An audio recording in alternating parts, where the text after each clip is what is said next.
There we are. We are live on YouTube and TikTok. Welcome. Dahlia, hey Soupy. I like that name. Soupy. I like soup.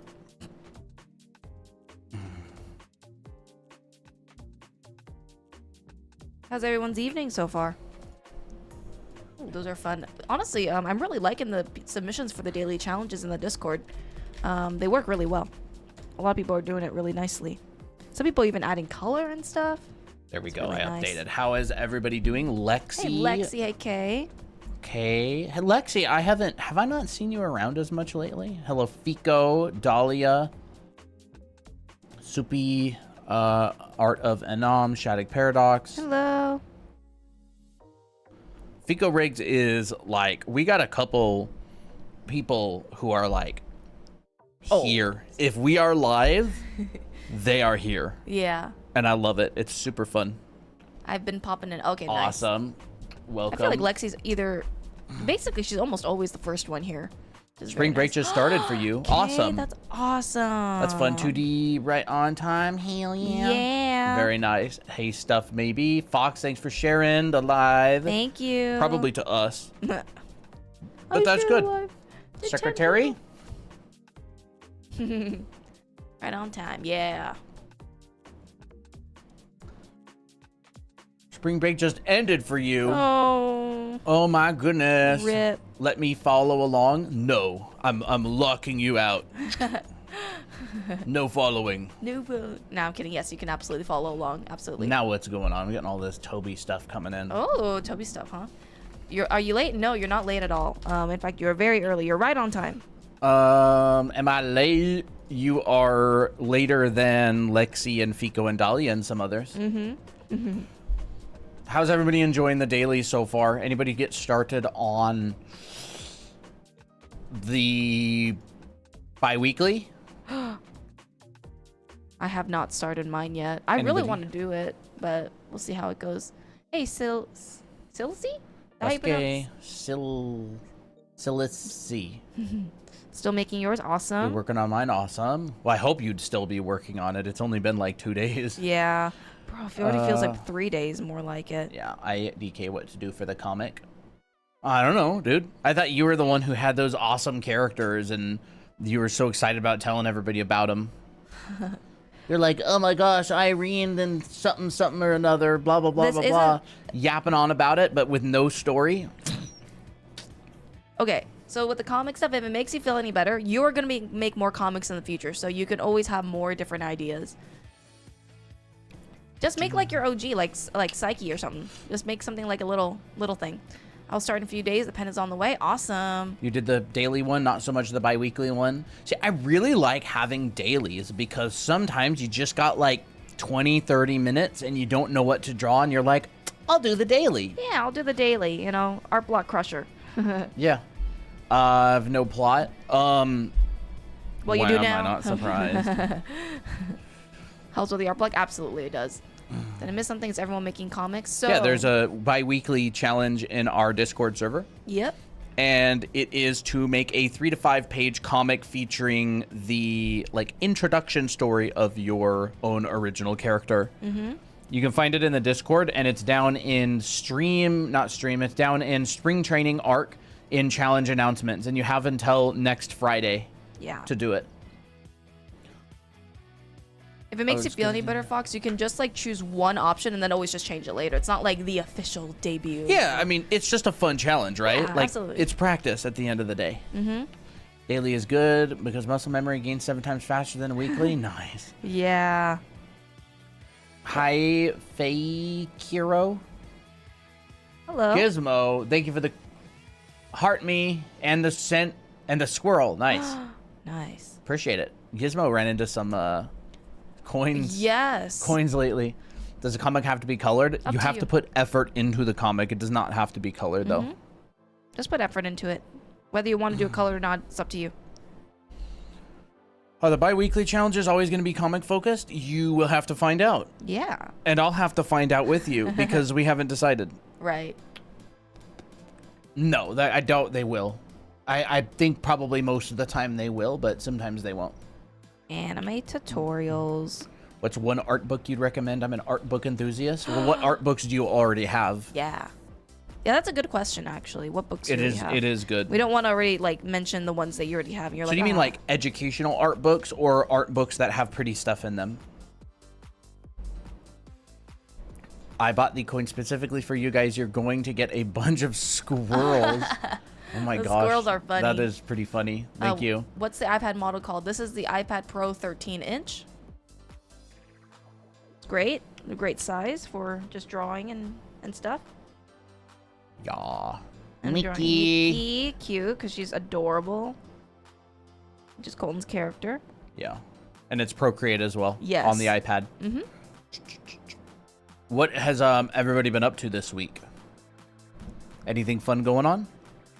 Spring break started for some people. Some spring break ended for some people. I can't believe it's already spring. And it feels like summer here. I like just like collecting art books in general. I need something seriously to study off of, though. I mean, what do you want to study? Yeah, like what subject matter are you interested in studying? I can tell you some of my favorite art books of all time. Let me think. We've got Color and Light by James Gurney. Ooh, that's a good one. You want to show the screen or nah? Nah, Okay. I'll write them down and then I'll show. Sure. Color and Light by James Gurney is a great book about color and light. Spring break is at the tip of my fingers. I can feel it coming. Awesome. And someone says state testing. Oh boy. Angelina, you're doing state testing? And there's another book called Color and Light, but Nathan Fowkes and a couple other people are the author. So I'll just chuck that on there as well. That's nice. I personally love the Christopher Hart books. Oh, those are fun. Those are fun cute. books. They're very cute. Who didn't have those as a kid? I know.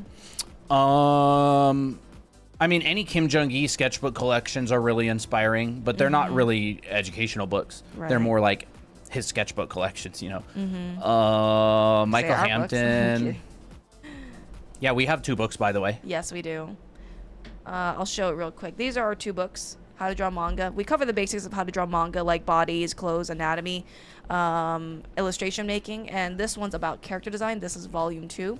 You can actually get both of these on our TikTok shop too, and Amazon. How long should it take me to get this good? Well, Christina's probably nearing the higher, closer to 10,000 hours of practice, so she has been drawing for a very long time. She's at a professional level when it comes to a lot of different things like figure drawing and you know, like anime style stuff. It'd take a very long time because she has been practicing very hard for many years. However, it's all a fun journey. It's not really about like how long. I think that it's probably not a very good idea to approach a situation that takes a really long time with time constraints in mind, because it's very easy to burn out. But in terms of how long, Christine has many thousands of hours of practice. Yeah. Well, I would say streaming has actually helped me practice a lot. That racked up a lot of hours. Yeah, streaming. Oh my gosh. Well, she Teaching. teaches a bunch of anatomy classes. I do. She does a bunch of personal work. If Hello, I tell Captain? you how many hours or how many years, it may be different for you. So I wouldn't want to gauge like by how long I took, because everybody grows at a different pace. So I would just say be consistent and just practice every day, Yeah. and you will get good. Yeah, I mean, Christina's work is good. Like, this is what her work looks like. Like, her casual studies that she does from, like, portraits and stuff. Yeah. And this is, like, her own original character and just expression sheets that she did of it. These are our OCs. There's Yep. Tira, I like that one a lot. Miki, I like that one a lot too. June. June. Does certain artists inspire you when drawing? Yeah. I don't really know all the names of the artists that inspire me when I'm drawing. Like sometimes I'll have like Reno Tuna's artwork up. Sometimes I'll have TV Choi's artwork up if I want to get that like kind of vibe. But yes, absolutely. It kind of boosts the inspiration and actually makes artwork better when you have something cool next to your drawing and stuff. Your profile made me giggle, Kai. I'm like, What? it's that guy who's like, That's funny. Yeah, I mean, but Christina also spends a lot of time studying foundation skills. Yeah. Like probably more than half of her practice, her regular practice, is just foundational training, like figure drawing and master studies. And she just does master studies for fun. She'll take like classic American illustrators like Kobe Whitmore or Mead Schaefer, and she'll just do little mini studies of their work and turn them into her own characters. And then she never posts them. She just does them for fun. Right. And I'll do like a lot of doodles that are just like mannequins. Like this kind of stuff is what I like to do a lot. Yeah.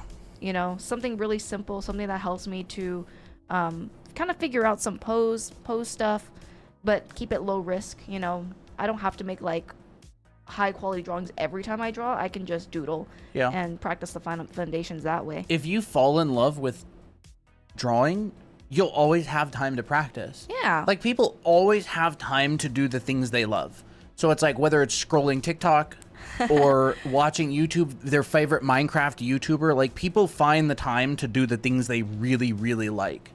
So, you know, my biggest advice for art is focus on like building your relationship with it so you really, really like it. Yeah, and you would just never want to stop, you know? Wait, hold up. What can I practice to get rid of art rust after not drawing for months? Oh, just do warm-ups again. Yeah. I totally know what you mean. I'll occasionally go through times where I won't draw or paint for months, and I'll be rusty, and I'll just do a couple of like pieces. Maybe I'll do like 50 anime heads, or I'll do like 30 minutes of figure drawing warm-ups, like 3-minute gestures or figures every single day for a half an hour for like a week straight, and you get back into it. Yeah. I totally know what you mean. There's definitely art rust. You just joined the Discord? Awesome. Congrats. How did you find your art style? I didn't really find it. It kind of just happened. A lot of it is just like my art style is inspired by people that I learned from, and also a lot of like artists that I'm inspired by. And the more you learn the fundamentals, the more you will pick things up and learn inside jokes. And also it will help you with the flavor of your style. Yeah. So what are inside jokes? Inside jokes are things like, how does the artist shade, and like what kind of tools are they using? For instance, someone is using simultaneous contrast or something, basically like using colors of the same value to reach a certain point. Some inside jokes are like, here's how they overlapped. Like, they're using this shape to overlap, the hand to the finger or whatever. Let me think. What other ones? Like line. Here they're applying line weight in this way. I see what they're doing. They're twisting. They're showing the overlaps in a very clever way. Basically, just like the fundamentals. It's like clearly showing the fundamentals, but they're adding their own twist to it. That's like an inside joke. Challenges came at a perfect time. Yes, there are challenges that have started in our Discord server. Just finally got settled after moving. Awesome. Moving's time a to hard get back work. into it. Yeah. Yeah.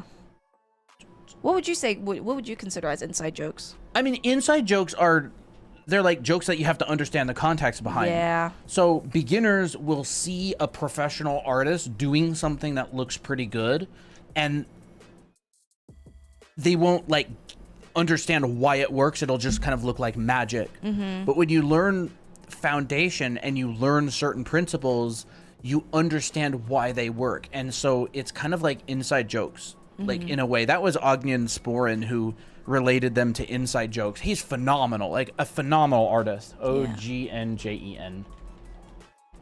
Like, I'll show you some of his artwork if ArtStation would ever load. It's so slow these days. They ruined it. What's a Discord? You can find it here. And can I ask how you start a male face? I always struggle with it. Yes, I can show you how how I start a male face. Dude, they ruined ArtStation. Oh, the loading man. takes forever. So what I do to start with a male face is, now this depends if you want an adult, but like let's just do an adult. I start off with a circle, which is the cranium, and then I drop my jaw downwards. So here's my chin. If I make the chin short, it's going to look more feminine, tends to look more feminine. And if you want it to be more masculine, chisel out the jaw. So find your side plane of your head, drop it down, chisel the jawline. This is already starting to look masculine. And so I start with that, and I keep the vibe like this. That's what I do. And I make sure my proportions for the face are masculine. So that means like smaller features, more angular chiseled features like the brow and the cheek. Stuff like that. Yeah. Anyways, you can continue. This is what his work looks like. I was taking a class by him. Just really, really nice work. This is one of my favorite pieces by him. Again, ArtStation sucks these days. It doesn't ever load anything. Thank you. And I was taking a class by this guy, and he was talking about how these little tricks that people use are like little inside jokes. And if you don't know the joke, you don't really get it. Like, you don't really understand why it works or how it works. And when you know it, you see it, and you see people doing it everywhere, like using a cast shadow to describe form. Oh, yes. Right? Like, for example, overlapping, like layers and stuff. Yeah, like you come in here and say you draw like a cylinder, right? So I draw a cylinder, and I can put something over that cylinder, and that thing over the cylinder can describe the form of the cylinder, and maybe we have a drop shadow that goes over it, and this drop shadow does the job of describing the cylinder. And so when like pros see other pros doing it, they're like, I know what they're doing, and it's awesome. It's like an inside joke. Yeah. But for example, like certain styles with like colors and all kinds of stuff, like this right here. Let's see. Let's look for something like overlaps, or like using things to give depth, right? Like this is behind them, and then you got another object behind that, and you got another object behind that. Like things using overlaps to create depth, or leading lines, or Abby's sword pointing up this way, which is also what she's looking at. Like characters will be looking at something, and then you will look to where they're looking, all that kind of stuff. Yeah. Or what's it called? Checkerboarding, right? Yes, checkerboarding. Checkerboarding is huge. Like once you learn about checkerboarding, you'll see it everywhere, and you'll go, "Oh my gosh, they're using checkerboarding," right? It's like checkerboarding is like dark, light, right? Like light, dark, right? Dark light. Yeah. Yeah. And then one light's dark will be another dark's light, and so it'll be like, dark. Ooh, value grouping's another good. It'll be like this. Inside joke. Light, or this will be a dark, but this will be the light, but then this will be a light compared to this light. Yeah. And then this will be a dark. And so, yeah, or like value grouping, yeah, like you said, is a really good one. Like they will combine values of things in order to simplify the composition. And so, like, if you really want to understand an artist's style and why it works, I would really recommend learning Foundation, because you'll start to see all of those inside jokes and go, oh my gosh, they're using that. Yeah. And they're using that, but they're not using that, but they're using a lot of that. And you'll start to really understand why certain styles look a certain way. Oh, here's another inside joke for faces. People will show the head planes, and people will know that someone knows the head planes by just using the shading, by just shading the head like this. You don't have to draw in the head planes. You'll just know that they know what they're doing because they shaded the head a certain way. And another tip to understanding more masculine faces is learning the head planes. Learning the skull and how that affects it, right? This is caused by the brow ridge. This is caused by the cheekbone. This dent is the eye socket. This jaw is caused by the mandible, right? The shape. So I would also recommend doing that as well. That's part of the inside jokes, right? Like, oh, here I know that there's the eye socket, and I'm gonna shade this part without having to describe it all the time.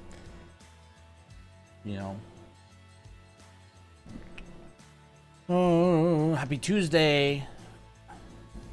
Hey, thank you. You're blinding people. Take that. How can I master drawing using a mouse? Draw a lot with the mouse. Draw a lot with the mouse, yeah. I paint with the mouse all the time. I love painting with the mouse.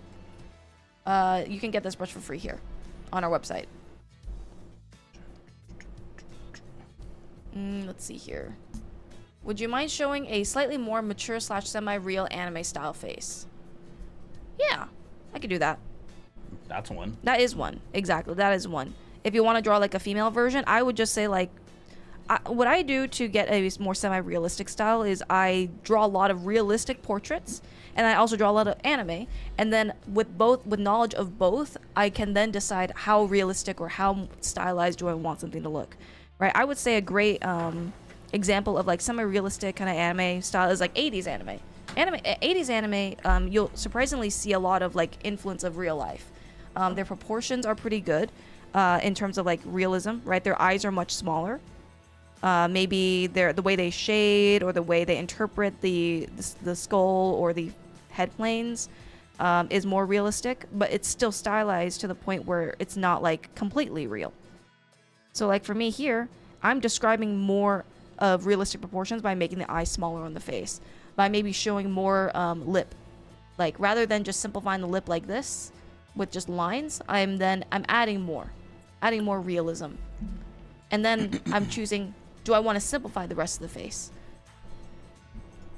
And that's what I think about by combining these certain things.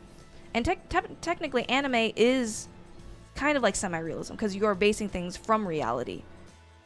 It's just, it may not feel like it though. Like for instance, this right in here, it's a 3D object. It's real.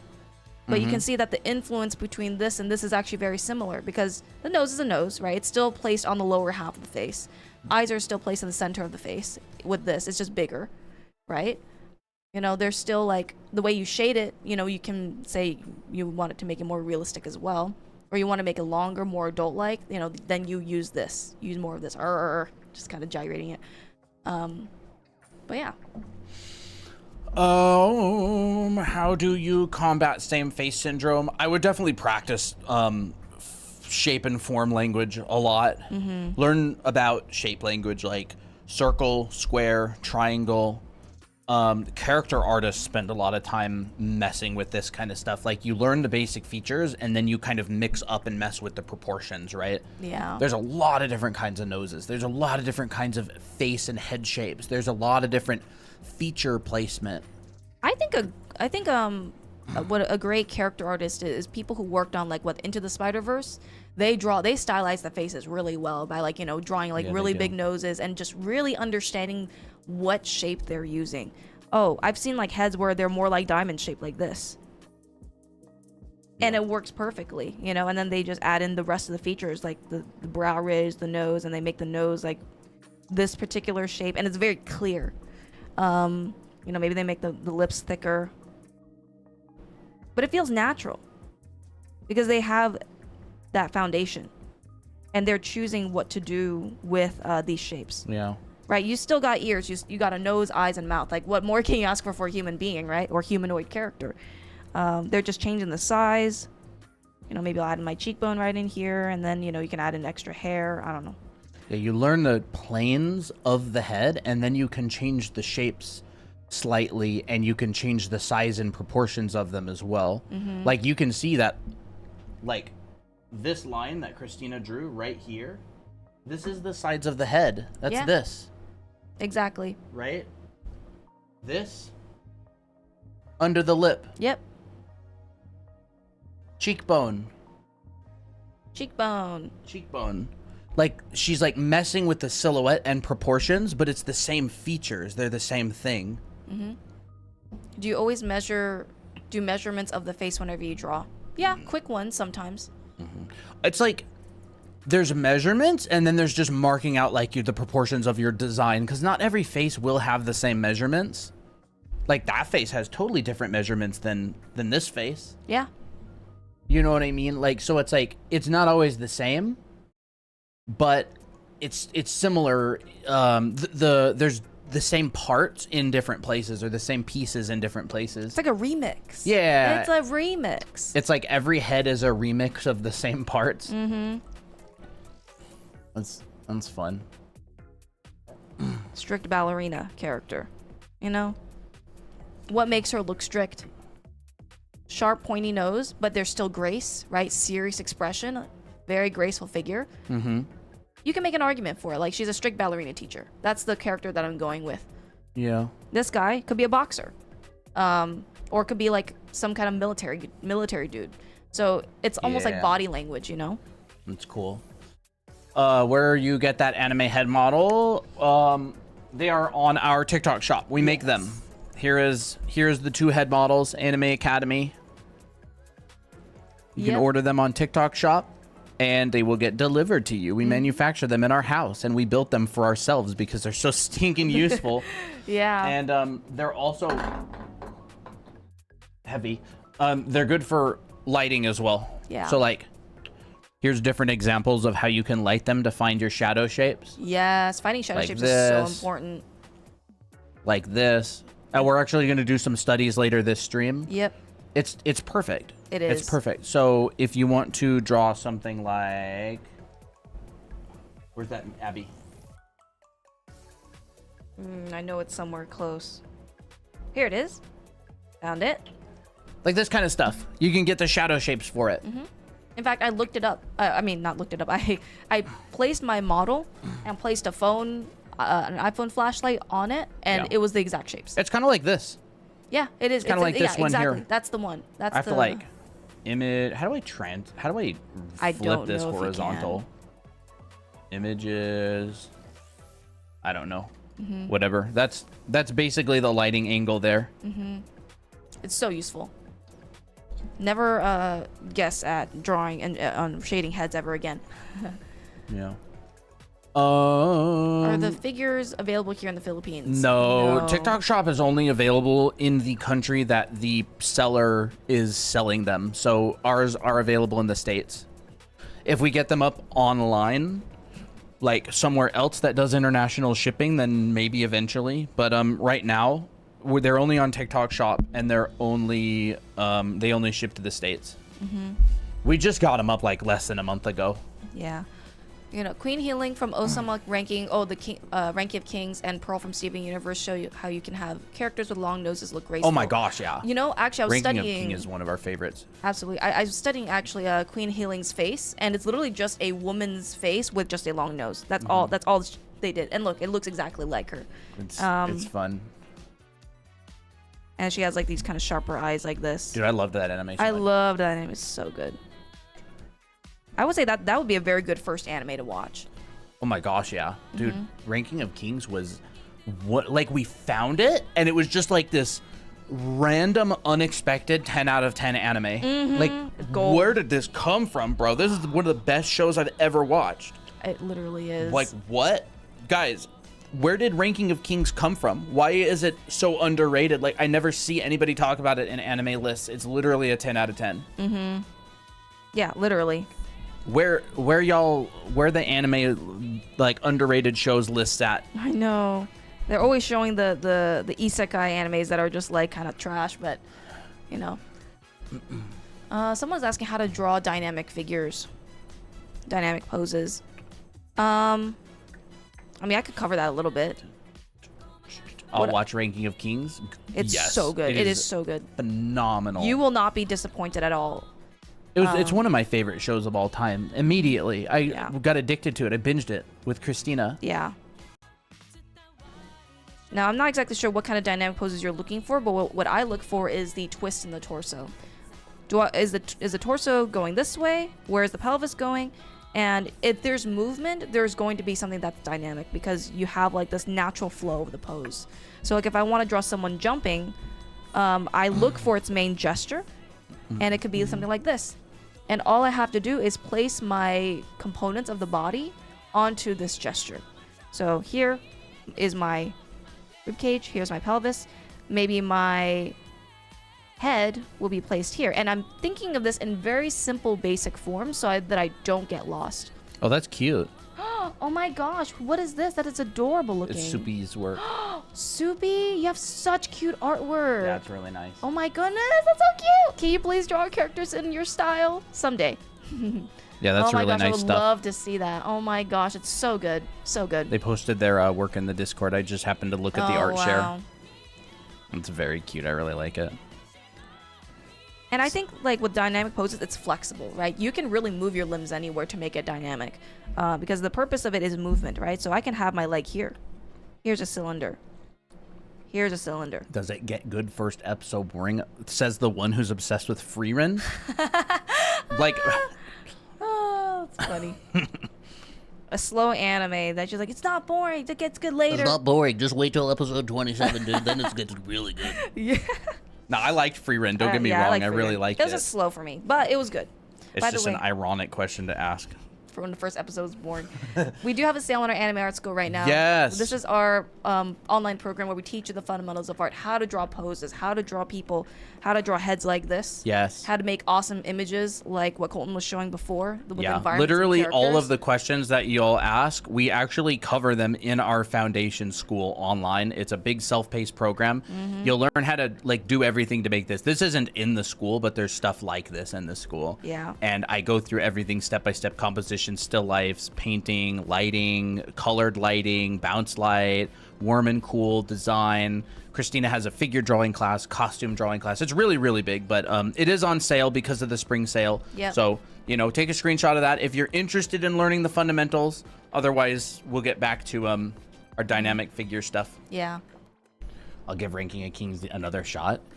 Just be patient. That question is that statement is not in Fox's vocabulary. If you're patient for Free Reign, you can be patient for Ranking of Kings. You'll love it. But also, I mean, like, I remember you mentioned that Attack on Titan wasn't really your thing either, so it just depends on the person. I mean, it's nothing like Attack on Titan. It's nothing like Attack on Titan. No, Attack on Titan is like edge of your seat, adrenaline every episode, mystery box, like Yeah.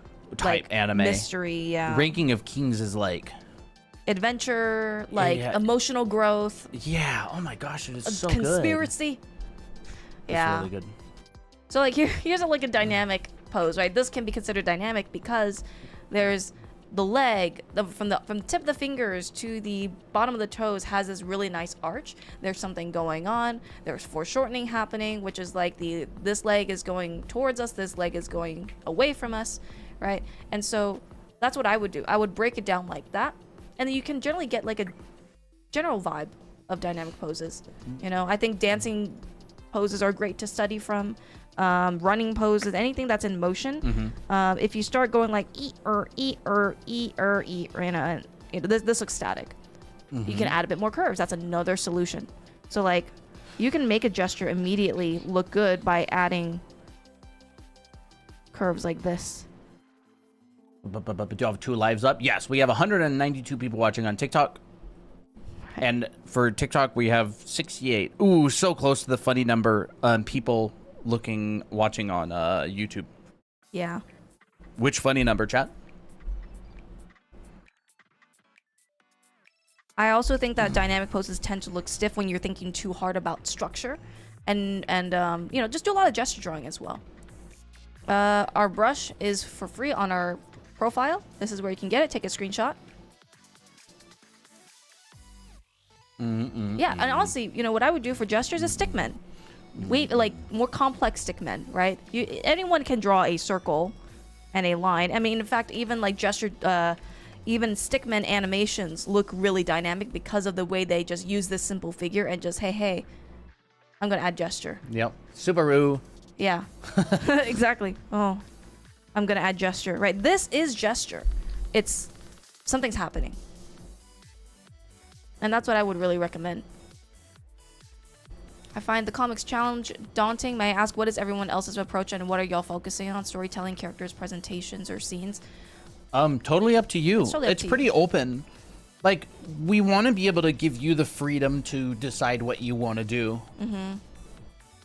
Ooh, how would you plan or draw poses? You know, we can even go to one of the dailies and look at the pose and break it down. Yeah. So let's Do go it, bruh. here. Yeah, let's do it. I could just go and put it on this little reference. Yeah, let's do it. Let's do that. Which daily do you want? Well, the one that has more gesture in it, I guess.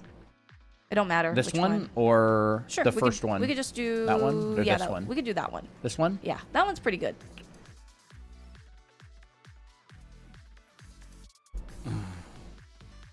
Not that. This. All right. There we go. So what I do to plan my gesture or my pose is I will look at the proportions and I would look at what direction is the character facing. I see a main arch going like this. You can either go like this or you can make it a little bit more structural by looking at the weighted leg.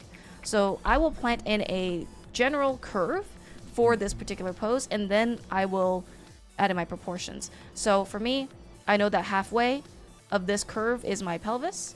I notice that my head is facing this way, and then my torso is like, you know, you can divide the upper body into roughly three parts, including the head.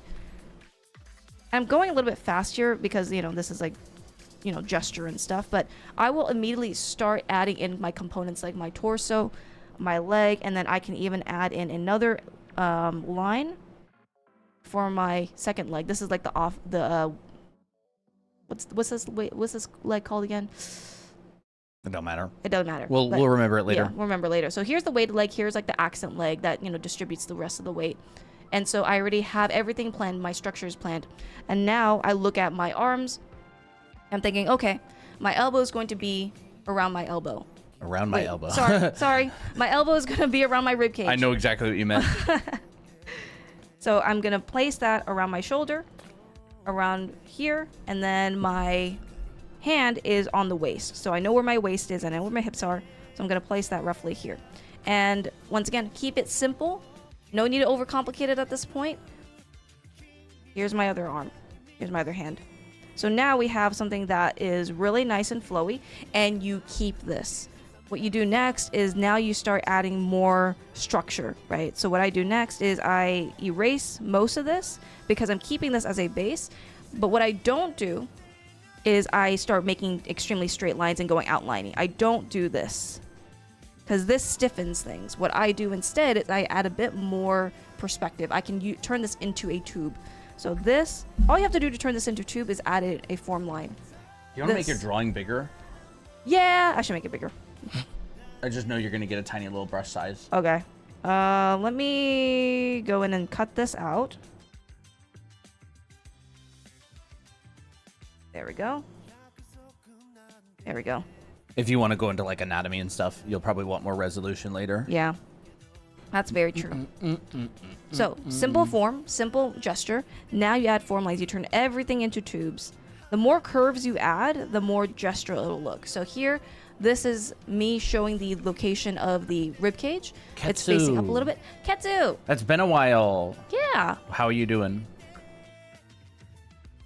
Here is the pelvis facing downward, so I'm going to add a wrapping line going downward. Now I'm going to add in my legs. So I don't want to do this for my legs. I don't want to go like this. Right? This is going outlining, and it's not actually reflecting the actual gesture. So we want to turn this into a tube again. We're going to ignore all anatomy right now. And we're just going to turn this into one long slender tube because that is her body type. She has a pretty thin legs, so I'm going to make sure to draw that accordingly. Here's her foot. Everything's just one long continuous flowy line. Same thing with the weighted leg. Bum, bum, bum. How are you doing, Ketsu? Doing really well. How have the streams been? Have you been trending a bit more on YouTube? Yeah, we're getting people are coming in on YouTube. You know, it's that consistency. Hey, you've been really getting better at your art. Yeah. Ketsu, yep, Fox. I think this is a pre-recorded live. Absolutely is a pre-recorded live. Thank you for all the follows, everybody. Thank you. Appreciate it. So here, instead of drawing a straight line for my arm, like that, I'm instead curving it. Turning into a bendy strong. Drawing through the joints. It helps with gesture. It does. So here's my arm. Here's my hand. Here's my other hand. And so like now I look back and I think, does this pose fit my gesture on the side? I think so. You know, maybe there could be a little bit more tinkering, you know, here and there. Like maybe the spine needs to be a little bit more going this way. But like we started somewhere, right? I feel like I should change it to this way, but we got to a place where we can then continue adding on.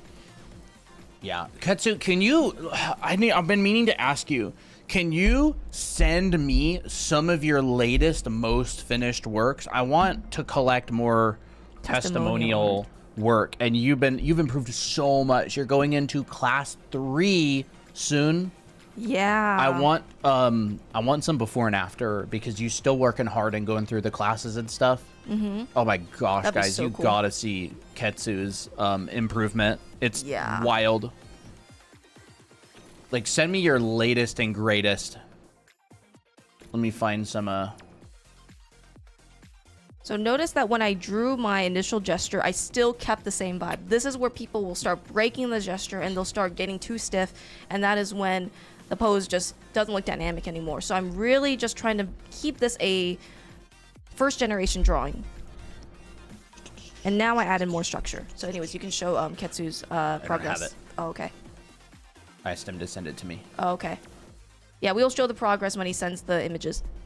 Yeah, I'm just waiting for him to send. Absolutely, I'll show you my before and after in your DMs. Yeah. What's your tips on finding an art style that'll suit me? The great thing is that your art style is always going to be you. So no matter what you do, you will have experiences that make your artwork unique, right? If you try to be like someone else, and try to follow trends or something with the style, then that's not as much you. So just do what you like. That's what's gonna make you more suitable to you, and your taste will change. So don't worry about that too much. Your style is always going to be fluctuating. My style fluctuates a lot, even still, even nowadays. Like the way how I draw Miki, which is like Colton's character right in here, is not the same as I drew her even like months and months ago, or even like last year. I used to draw her with different eye shapes, but now I'm kind of continuing to experiment with my style. But I'm not worried about it because every drawing is still me inside. Wow, that sounds so like, I don't know, like a cheesy moral lesson animation. Oh, I don't know. Story. Is tracing my own art considered bad? Like, is it considered tracing? No, you can trace anything you have the rights to. Yeah. You have the rights to trace. Tracing isn't inherently good or bad. It's just it just exists, and Yeah. if you have the right to trace what you're tracing, there's nothing immoral about it. Yeah. And especially so have you given yourself permission to trace your own art? That's what I would say. I've seen some stuff where you can focus on the empty space also. Does that work? Yes, absolutely. You mean like looking at negative space? Yeah. Ooh, that's a nice looking gesture. Colton just did that in like a split second. That's really good. So what I do here is now I start looking at more structure. So here, for example, I'm going to include boxes into my figure. And it's okay to curve the boxes a little bit, just make sure they still look like a box or not like wonky. But what I do is I'm like, okay, here is my box. This is facing this way. And I understand my perspective. I'm keeping a line on my center line, which is really important. So I'm fitting my structure inside this gesture. That's what I'm doing. Here is my pelvis facing down. Actually, it's more facing to the side now that I think about it. So that's like a correction that you can make. And so this is how I plan my poses. And then I just continue refining and refining. Oh, how to overcome art block. We can talk about that in a little bit. Yeah, I remember absolutely. always borrowing the library books on anime drawing. That's fun. I That remember is doing that too. Oh fun, my yeah. gosh. Unlocked my memory. I have the ability to recreate, not create. Am I still counted as an artist? Yes. Hey, if you do want to learn how to create, if you can recreate stuff, but it's not quite satisfying, and you want to create your own things, we do teach you how. That's the whole point of our channel. Yep. And we do have a school. Yep. That teaches you how to draw from imagination through learning the fundamentals. Yeah. It's called Anime Art School. This is stuff that you learn. These are like backgrounds and stuff from imagination. Yep. Those are mine. Those are Colton's, yeah. And then, drawing characters, learning how to understand the structure of the figure so that you can draw from imagination later on. Can you guys tell what's the goal of master studies? Master studies are basically studying the decisions of a master artist to see how they solve the problem. Every artwork is a problem to solve, right? Every artwork is a problem, and you have to solve it. You have to come up with a solution for it. So looking at how very successful solutions have been made in the past can be really enlightening. And that's generally the goal of master studies, is just to see how do masters solve these problems. In fact, our oil painting teacher, he would always go, ooh, this is a really interesting problem to solve. Yeah. Our oil painting teacher is amazing. He is really, really good. Super good. Very lucky to take a class from him. And so here what I'm doing with the leg is I'm adding more gesture. So we have a simple tube, and then all I'm doing is I'm modifying this tube. So instead of it just being like a noodle, which is, noodles are great and all. You can then add a little bit of thickness. Got a message from Ketsu. Awesome. Ooh, that's fun. That's really fun. That's fun. That's really fun. All right, we got some progress shots Yeah, we from do. Ketsu, so we'll show them real quick. Yeah. All right. I want to tell you guys, like, Ketsu has been working so hard. He's going into class 3, and he's really grinds it out. Like, he does a lot of practice and studying and stuff. He sent me a couple of images.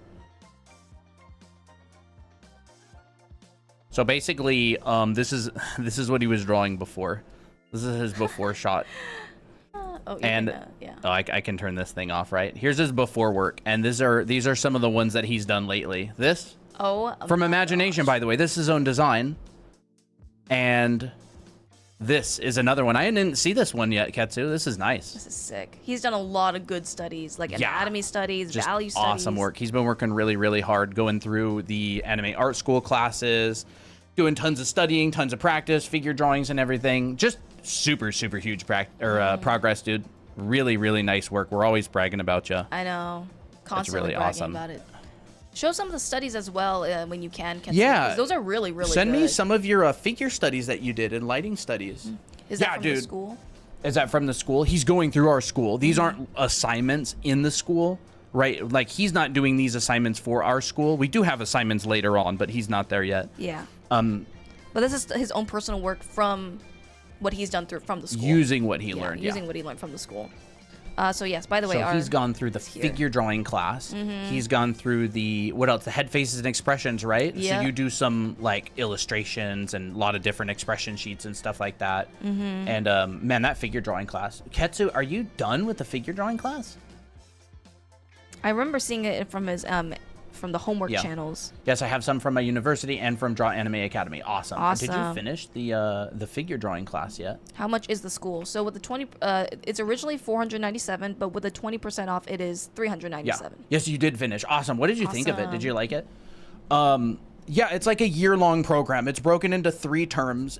They're of 14 weeks each, and you're taking multiple classes per term. Yeah. Like, it is structured like a college or like a trade school. Yeah. So you're taking figure drawing 12-week long class. You're taking heads, faces, and expressions 14-week long class.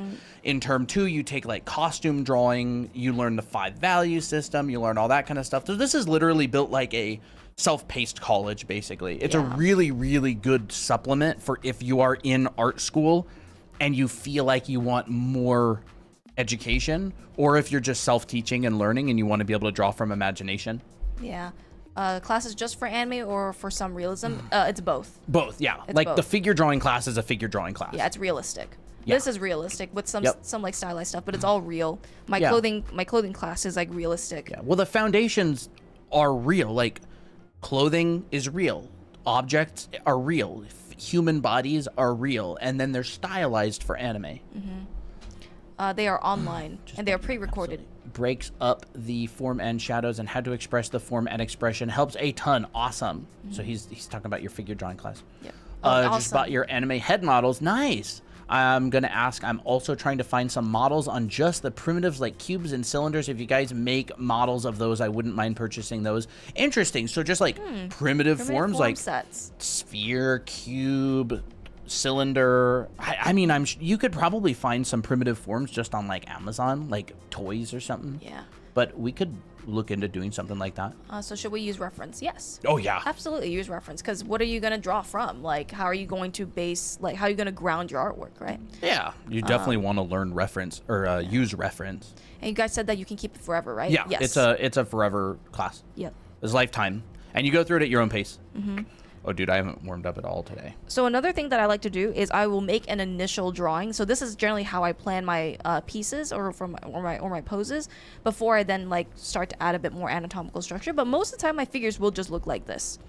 And then what you do is if you want to make it more gestural, you can just draw it again and choose to exaggerate more. So like, for instance, I may want to take this pose and let's say I want to go in and say, I'm going to push my head this way. And maybe I will push my hips this way. Right? But I'm keeping the structure or the integrity of the pose intact. Like, I'm just now stylizing it even more now. Oh, someone says, Curious about the program. What's the practice side of the courses, like exercises, worksheets, etc.? Do you have examples? Yeah. Yep. We do have examples. You can actually go to the website and download the syllabus for the classes. But it'll be stuff like there's a weekly lesson, right? And you'll learn how to do simple figures, right? Like simple blocky figures or simple, like you'll learn a process, proportion. And then the homework at the end of the week would be like, now do whatever, 15 figures using that proportional breakdown. Exactly. And then the next week it'll go, okay, now building on top of what we learned the previous week, do 15 more figures, adding, say, simple volumes to those proportional breakdowns. Yeah. And then the next week could be like do 15 more figures and add simple anatomical muscles on top. Or say, for example, in like the arms week, it'll be like do 10 sets of arms and label that. You have. Yep, I have assignments. So this is basically an example of what I would have you do for that is her demo for the arms week. And then you're going to go through in the homework and you're going to find pictures of arms and you're going to construct them using simple volumes and then put the muscles on them and do the call outs. Yep. You just don't learn otherwise. Like you don't learn watching a lesson. Like it doesn't stick deep. You learn deeply by doing the exercises and following a process over and over and over and over until it's ingrained. Like that is how people learn things. And like, you know, I teach you a process of how to build figures like this. So boom, boom, boom, boom. Yep. And then I have you literally do that. A bunch of them. A bunch of them. Like, you know, and then you pick the ones that you like and then paint them. And yeah. So students really struggle because they don't know a process. And then every drawing ends up being different. Every drawing ends up being kind of like this, how do I do this? I'm not sure what to use. How big is this thing? So you learn a process and then you use that process in order to improve. Yeah, in order to improve and grow. And so you learn a process, like that whole thing, trust the process. Like you have to have a process to trust. Yes. You know, that you can fall back on. And the great thing about like these classes is that even my clothing drawing class, which you'll take in term 2, I literally have you draw mannequins like this, breaking down different ways to put mannequins and put clothes on. But like you would need to learn the anatomy, the structure of it first in order to do this part. Yeah. Oh, like, these are great. This is the perfect example. A perfect example. So Ketsu, Mr. Reliable Ketsu Kev, right? Has sent me an example of some of his work. Like studies. You get a photograph and you study it using construction, right? Yep. And like, look, he's using the 5 value system. Yes, he is using, here's his 5 values, 1, 2, 3, 4, 5. We teach you the 5 value system for clothing rendering, for figure drawing. Yep. And then he's using that and he's applying it here and he's finding his folds, he's drawing the anatomy, he's adding his muscles, right? Like here's his quads, here's the gastrocnemius sticking out, here's your tibialis anterior. Is that what that is? I'm not good at lower leg anatomy. Christina teaches the anatomy anterior class. is the one over the shin. Your obliques, your abs, your serratus anterior, like, and this is what you do. Like, you do studies like this, and we show you the process to doing it, and then you go and you do it. Yep. This is probably more, right? There are a couple more of them. Nice so this is his abs. homework. Yeah. Let me turn that off. This is just an example of like student homework. Oh, that this one's really good, dude. Look at this that one. one's fantastic. This one's phenomenal, dude. That one is phenomenal. So you can see like he's thinking in terms of cores and casts. We talk about that on stream, right? So here's his reference. Here's his figure drawing. You can see exactly what he's doing, right? This is a cast shadow, hard edge. This is a core shadow. This is a core. This is a cast. So cores are soft, and they're as soft as your form. Cast is here, and you can see that he's not getting muddy values. He's keeping his values under control. Here's his 5 value system again. 1, 2, 3, 4, 5. This is what you'd learn in like a figure drawing class. And so you got lit areas, you got shadowed areas, and this would all go on top of the figure that you constructed. And that's just the figure drawing class. There's a bunch of classes, but since we're talking about figures right now, that is what you do. Yeah. It's good student work. It's done very well. And like, it's not about making it pretty. It's about following a good structure, because the prettiness comes in time. Even though these are very pretty drawings, it's like this very structured process that you learn and you follow and you understand.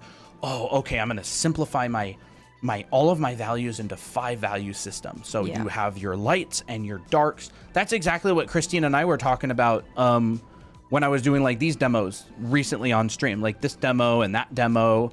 And when we did this, like separating the lights and the darks into containers, was there another demo sometime that I did that was like from something? I'm sure there has been. I don't remember where it was. Containers. I don't remember. But yeah, we talk about this a lot on stream. Oh, look, those little fireball demos. Yeah, this type of stuff that I did Yeah. a week or two ago on stream. Oh, I loved this one. Oh no. But yeah. Colton, one question. Depending on how hard the light hits an object, it also makes the shadows vary, right? I don't know what you mean by vary. Like vary in lightness and darkness, or vary in hardness or softness, or vary in the direction that they go out. Do you have any tips on making hands? Yes, we do have tips, video tips on hands. We also have a video on how to draw hands on our YouTube channel. I appreciate that. Oh, Kev. thank you. Anatomy is really fun to break it down. It is. And I feel like when you have an actual process that you know, it becomes a lot more fun to do it because it's a lot less guessing and a lot more like putting together a puzzle. Like that, I think of, like, I used to hate figure drawing. I hated it. And I didn't find it fun at all. I hated figure drawing. I hated costume drawing. And I didn't know a process. I'll bring up some of my costume drawings as an example. Let's do it. I really hated figure drawing and costume drawing until I learned a much better process for breaking it down. I understand 7 basic folds. If you hate studying, like, it really is a good idea to learn a good process. Like, these are some of my like costume studies that I do. So you can see that this is broken down using a structure, a value structure as well. And this one as well. This one's more line work. I like that one a lot. And then like these, you know, grouping the shadows, separating the lights and the darks, looking for tension and compression, marking out seam lines. So like these are really little. hard in that class. Yeah, I did. This was some classwork from a class that I took. How much time do I need to spend to draw like you? I mean, Christina and I have a lot of experience, so quite a lot of time. I wouldn't worry too much about the time. Yeah. I would worry more about enjoying the process. Yeah. Like, I started working professionally 10 years ago. Like, that was when I got my very first professional job.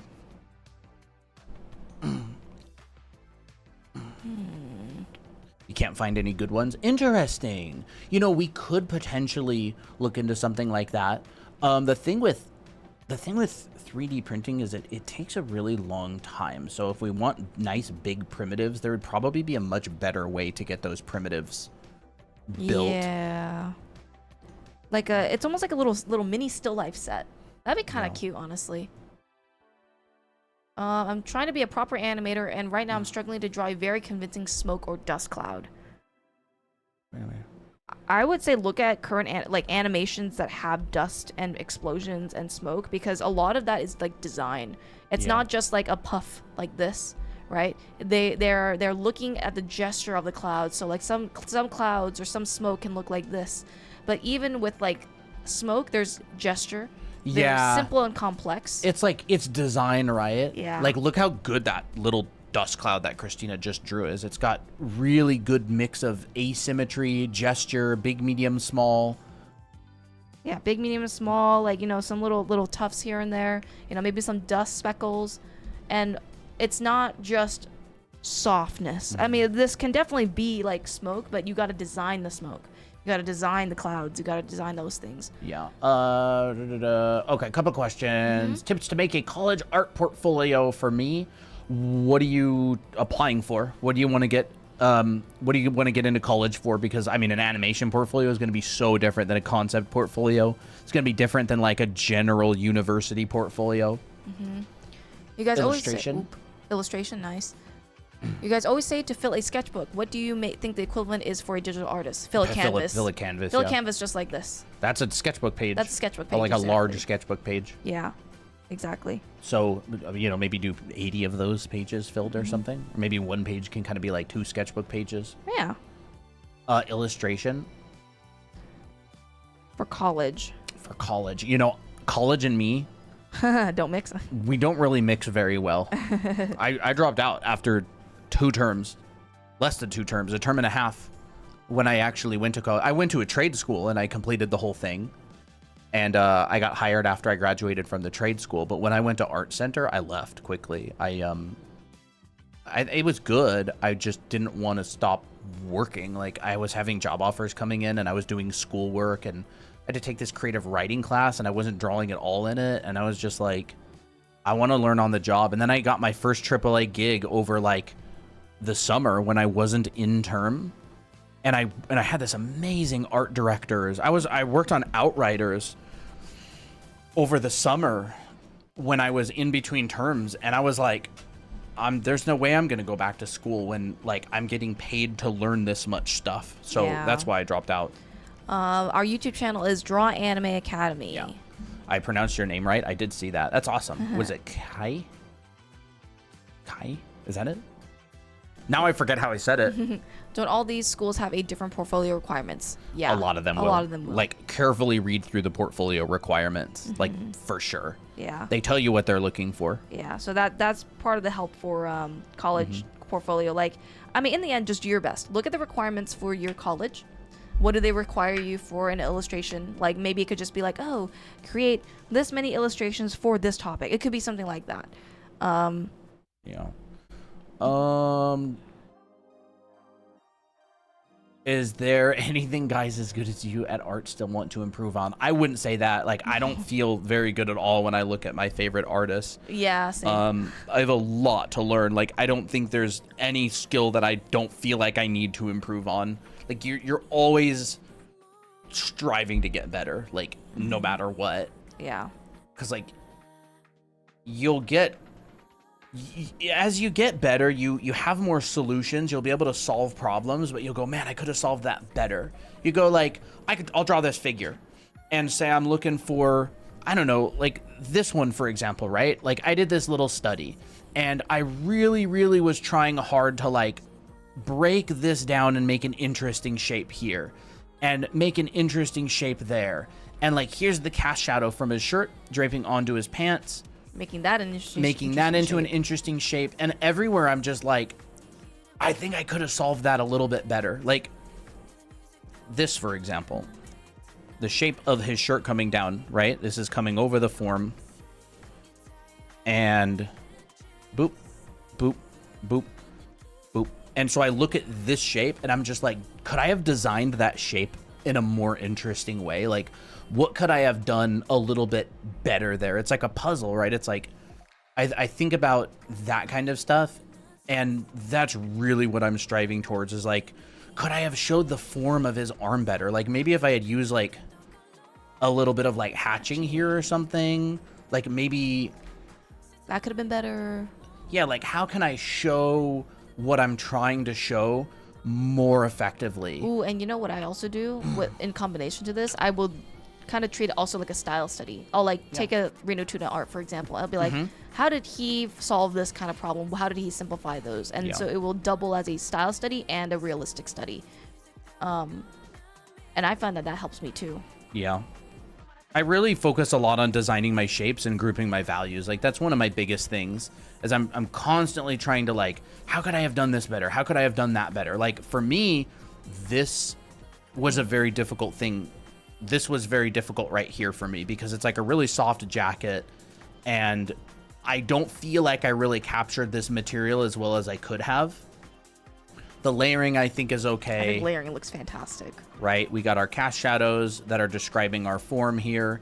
And I'm like trying to break this up in an interesting way. Like, here's a big, here's a medium, here's a small. You know, here's another line. And a lot of the times my lines will get lost into shapes as well. I really like to design that way. Like, I'll draw a line and I'll go, I'm going to convert this line into a shape here to kind of double up on this is a shadow, but it's also a line that's maybe describing the form. And so maybe I can take this line around. I love that line. And I can lose the line into like a little hatch. And then as this line comes down and around, maybe I can kind of double it up and turn it into a shadow. and also maybe have it come out like here, and then maybe I can like lose this line into a hatch. And you know, actually, someone says, I'm struggling with drawing hair. How can I learn it more easily? Do stuff like this. Yeah. This is design. Like, I'm thinking in terms of like, I've got lines, I've got shapes, I've got, you know, broken lines and stuff. And like, how do I add these things together in an interesting way? You know, plus, you know, this plus this, you know, equals whatever. Maybe this kind of thing. And so you can see I'm doing that all over the place. Like, I've got this very strong triangle right here. Like, it comes up and then over and over and down and that. This isn't just like a normal triangle. Like, I didn't just draw this, right? I went subtle. This one's a straight. This one has a break in it as well. To me, this is a much more interesting triangle here than this one right here. And like, it's the same with this like loop coming around, and I've got this texture of the zipper breaking out the silhouette, and you can see you come up here, and this is fur. So I'm like really soft silhouette. I'm just kind of using some like hatching and stuff in order to do this. Like, texture change, like how do I show texture change? Like in the afro, like, well, an afro is pretty dark. You get a lot of texture change. You don't get a lot of value contrast between the lit side and the shadowed side. And so that was how I did the afro. I left the face quite simple. And so like, I look at those decisions and I look at artists that I like and look up to, and I'm like, man, they've solved that problem so much more effectively than I did. I want to keep working and pushing and trying as well. Free art course, I'm in heaven. Yeah. Yeah, like that's the kind of stuff I think is most fun, is like once you have kind of a little bit of a grasp of foundation, like form drawing, color theory, texture, perspective, which is like form drawing, right? Material indication. Once you understand the basics of design, you look at art, you look at the world in a different way, and you go, how could I solve that problem using an interesting solution? Yeah. Like, that's what I love so much about it, is like, that's why I can just draw a shirt and love it so much. Like, oh my gosh, dude, that shirt looks so cool. What the heck? Oh my gosh. Like, oh my gosh, I love how it bunches up down here at the bottom, and it's all loose. And like, this guy's shirt is so cool. This guy's shirt is so cool. Why? Because it's like, oh my gosh, you got the tension and it's all pulling down here and like, and then it's like all bunched up at the bottom, and you can make these really cool, kind of like a zigzag fold. Oh, what I like to think of is, can someone, if I ever post this artwork, can someone take a screenshot of that and post it on Pinterest? Yeah. That's what I think. Yeah, like imagine if you just take this and you like cut it out and you paste it. Like, is this like a cool abstract artwork? Like an abstraction that you're just like, oh, that's kind of cool. That's what I think about. I'm really obsessed with abstraction too. Like I find a lot of joy in abstracting things when I draw them, is like this balance between a literal interpretation, like it's an arm, it's a hand, it's a shirt, it's a fold, and designing my shapes, like losing myself, my drawing into an abstraction, right? Like a general feeling or vibe. I find that really fun. I could talk about this forever. I need to. I'll let Christine get back to her stuff. I can do a little tutorial on how to think about hair. So this is how I used to think about hair. I used to think about hair like this. And I'll draw in red. I used to go like, oh my gosh, like lines. Someone says he's everywhere. Speaking in a different language now. Lines everywhere. Oh, and this line and that line and this line. And oh my gosh, what do I do here? What do I do there? You can do that. Yeah. If you like organize it, if you orchestrate it. It's like a whole bunch of people. It's like, you know, organize yourselves into lines. Yeah, exactly. So you're like, okay, don't think about the lines. Think about the groups. So I will look at what are the main big pieces. What's the gesture? Couple questions. Yep, go ahead. How many volumes does your guide have? I'm not sure what you mean. Our books? We have 2 books. What is the name of the application to make this? I was drawing in Photoshop. Christina's drawing in Procreate on the iPad. How did you guys get so good at drawing clothing? Number 1, form drawing. Clothing is 3-dimensional forms. Number 2, costume drawing classes. 7 basic folds, tension and compression, lots and lots and lots and lots and lots of clothing studies over top of basic mannequins. Yes. Let's just group the hair into chunks, honestly. Exactly. Yeah, like That's grouping exactly is what I'm doing. Grouping is very, very important. Here's a chunk, here's a chunk, here's a chunk, and I'm like, okay, I'm only focusing on this chunk, and here's how it frames the face, right? Our books. We have 2 books. We have 2 books. And book 2 is the best. Yes, in my book opinion. 2 is the best in my opinion. You can actually get these both on TikTok Shop. So these are both how to draw books. This one covers how to draw like bodies, clothing, poses, Oh, those are nice. proportions, clothes, everything. You know, color and light. This one covers like character design. So you're basically taking, you know, understanding the concepts of shape design and how to make your own interesting characters from different time periods, from different, you know, for different designs. Oh, I love this one. Oh, that's a really good one. This was another that Ketsu did recently. And you also do like poses. Here's how to like make more interesting poses and exaggerate them more. Here's how all this goes and all this works. And then you make illustrations and, you know, stuff like this. Finished illustrations that involve characters together interacting. They're so cute. They are so cute. Kevin and Candy. Yeah. So this is book number 2. I love this book. Yeah. This is our Book masterpiece. number 2 is cool because we actually came up with 8 original characters that all had different looks. And we showed them throughout the book and how we solve problems using them. Like what facial expressions do they have? Like a little crybaby kid is different when he cries than like a big buff Biff Yakuza member, right? Like people react to things in different ways. They, Oops, sorry. Go ahead.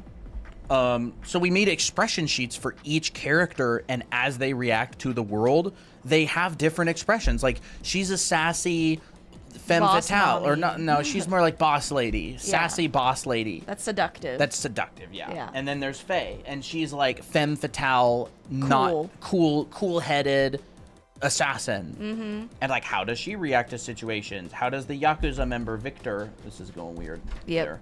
How does the Yakuza member Victor react to the same situation, the same emotion? And I don't really see a lot of expression books cover how do different characters react to things, because like obviously different people have different reactions, like Candy versus and Kevin. Like when Kevin is crying, he's like crocodile tears. snot nose, and she's like, oh. When she's sad, she's pretending to be sad just to get what she wants, you know. And that's the vibe, right? When she's happy, she's like, look, I got money and you don't. Yeah. You know. And so this book focuses on, yes, it does focus on like construction and the basics of like starting with things, right? Like in the beginning of the book, like how to think about heads and faces and proportions, how to, you know, measure out stuff, and eyes, and how much width to give between eyes, and how the head relates to the skull. Where the heck? Head angles, eyes and breaking down the features. head and the features and stuff like that. But our book focuses a lot more on decision making, and for people who want to write their own stories and create their own interesting, unique characters, it's more focused on the thinking behind them and how do you get there. Yeah. You know, it's very, and like, for example, shape language. Yep. Circle, square, triangle with examples, right? Circle, round, square, triangle. Then you also have shapes within shapes. You have a round exterior and a triangular interior. This is the same stuff you would take with any character design class, by the way. Like, this is character design. Like, what moods do these kind of things evoke? Where can I find that book? This is on our TikTok shop, and it's also on Amazon. Yep. If you can't get it on TikTok shop. This is all self-explanatory. Yeah, it makes people feel smart because they understand it. Yep. Like, I don't, like, that's the whole point of character design, is people understand it. It doesn't need explanation when you do it. It's hard to do, easy to understand. Exactly. Legit going to be making different expressions for my OC because of this book. Heck yeah. Do it. Expressions are very important. They require a lot of practice, a lot of thinking about very simple concepts, and that are very difficult to apply. It's not. It's like it feels intuitive, but that's just because someone who's very skilled can do it intuitively. Yeah. And can get the feeling across. But like when you're just beginning, it's very, very difficult. Oh yeah. Shape language of these characters really push to help understand the character's personality and design. Legit gonna be awesome. Look back. I haven't heard of that. I never heard of that. I actually know I have, but I never really watched it or looked into it that much. Is the book like a peek into the school/classes? Kind of. Kind of. Like the expressions. Yeah, there's expressions for multiple characters in the school. Yep, there is. There's body types and stuff in the school. There's character design in the school. There's posing and storytelling. Yeah, like to an extent. Yeah. What's the name of your TikTok shop? It is just on our profile. If you go to our profile and you don't see it, it means you don't have it available.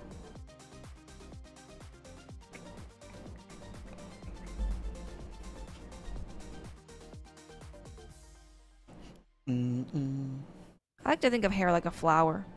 Flower petals coming from a certain point in a sphere, and you just wrap the petals around. The book is called Anime Academy: How to Draw Characters. And it is on Amazon. If you don't have TikTok shop in your country, we do have it on Amazon. Yes. When do you teach drawing backgrounds again? I'm not sure. He teaches it quite often. I do teach it a lot. Backgrounds are very abstract. Like I feel like a lot of people have trouble with backgrounds is because they don't think as much about like the underlying abstract armature. It's a hard concept to kind of like understand, and you have to apply it with the fundamentals. Like you take an abstract armature, like something from Edgar Payne's composition of outdoor painting, right? Like an abstraction, like a plus sign or radiating lines or an L or like, you know, just kind of like a triangular piece.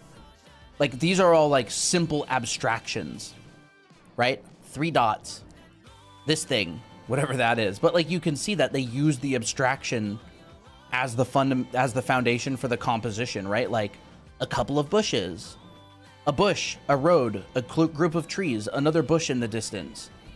Scales. Like, look at this, right? Seesaw. A large tree and a small tree.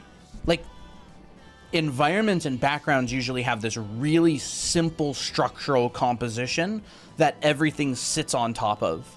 And it's an abstract concept. It's not subject specific. It could be a building. It could be a character. It could be a person. It could be a chair. It could be a cloud. It doesn't matter what it is. It's just like visual weight.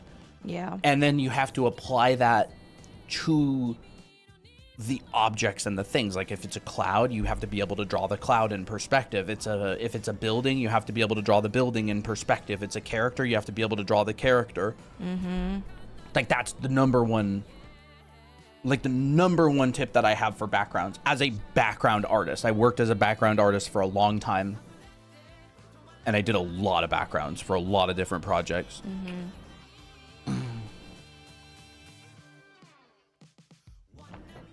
Let's see here. I'm gonna separate this out. We're actually supposed to do head lighting demos today as well. Yeah. So maybe after this? Yeah, I'll do it after this. What I do for hair, as I kind of mentioned before, is I like to think of it like a flower. So like you can draw a lot of flowers and radiate it from a point like this. Because that's basically just a bunch of clumped petals, right? This is a clump. This is a clumped petal. This is a clumped petal. And then another thing is that don't only focus on these details right here. You want to focus on where is their origin point and what's the form that it is going around. And that's why I always draw the head first. And then, because that helps me to see things more relationally to the head. So for instance, what I do for this model right here, and drawing wigs like this are actually really helpful because it's already pre-designed for you. It's all about like finding the big, medium, and small shapes. What I do is I kind of think about an imaginary wireframe of how big the head is. Like this. And then that helps me to then see, oh, how far do they place this clump away from the scalp? That means when I draw on my own drawing, I got to make that same decision as well, if I want to go closely to the reference. So I'm like, okay, I know that here's my main clump, my center clump. Here's my center where it all comes out from. This overlaps here. There's a lot of volume from the top of the head to the scalp. Sorry, from the top of the hair to the scalp. So I'm keeping that in mind, right? I'm kind of placing like little tick marks to show the width. And then I think main shape. So it looks like it's going around like this. I'm not thinking about the outer strands. I'm just thinking about the main volume. And then I see that it comes into the neck and flows along with the neck. And then everything else is kind of just like going to go along this gesture here. And it gets thinner towards the end. And then I start splitting. Here's my center. Here's my side, and that frames the face. But once again, this is a flower going around a sphere, so we want to really make sure that we feel this form. Feel this form. This goes around the sphere. Hair drawing is form. It's form drawing. Mm-hmm. One of the things that makes drawing from imagination so hard is that you have to design and draw in 3D at the same time. You're juggling and writing a unicycle. So there's a lot to do because you are creating what you want to do. That's why like a sketch can be so helpful, or like pre-designing something or thinking about something. Like Christina's literally designing the grouping of the hair as she draws it around the head in 3D. Yeah, I'm thinking about, okay, what's this arch? Kitty. Like, what's this arch? No, it's Apple. What's this arch in comparison to this arch, right? There's a lot of multitasking happening when it comes to designing hair from imagination. So don't like get too hard on yourself. You know, this is very hard to do. Hi, Apple baby.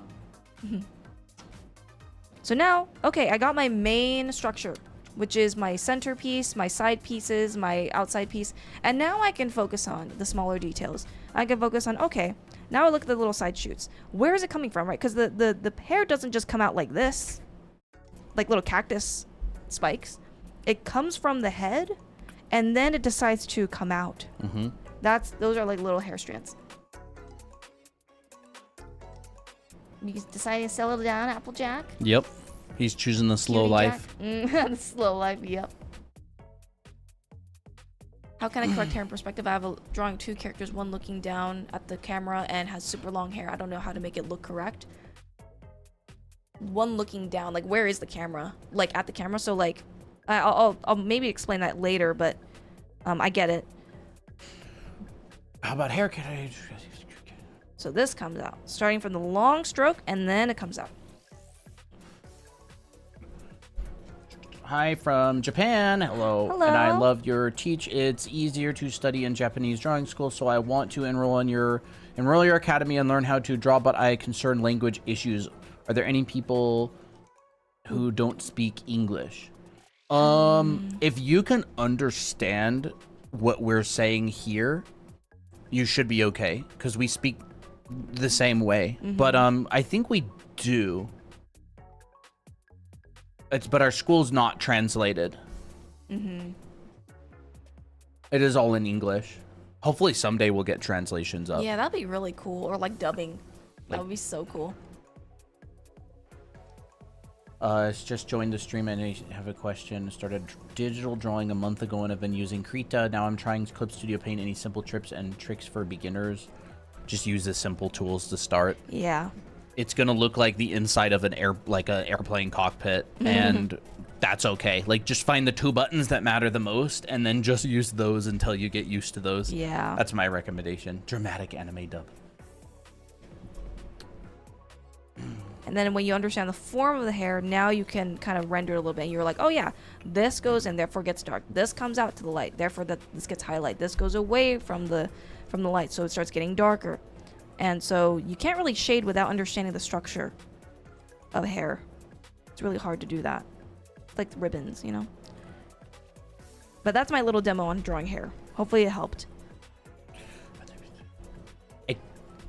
I think everybody enrolled in the school at least speaks some English. It sounds like you speak English unless you're translating. Like, it sounds like you at least speak some language. Or some language. I can't even speak English, too. Me, same. Do you have any tips on drawing hands, like chibi anime hands? I actually did a few chibi hands here somewhere. I know I did it a few streams ago. I think it was like... Here it is. Take a screenshot of that. Got some chibi hands for you. Oh, yeah, the Pikachu hand. The Pikachu hands, the mitten hand with the mitten with the finger. You know, these are all just finger groupings like this. This is this. And that is that, but just rounded. Is there a way to join your Discord from TikTok? Yes. Yes. The linky on our profile. You can go here. Or as you well. just go on drawanime.com. That is our site. By the way, anybody is free to join the Discord server. It is the exact invite is discord.gg/mikibiki MIKIBIKI. That is our invite.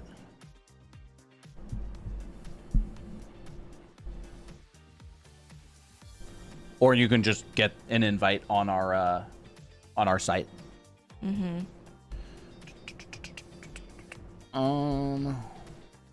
Thanks for the explanation. You going to get bed, Gizmo? Have a good night.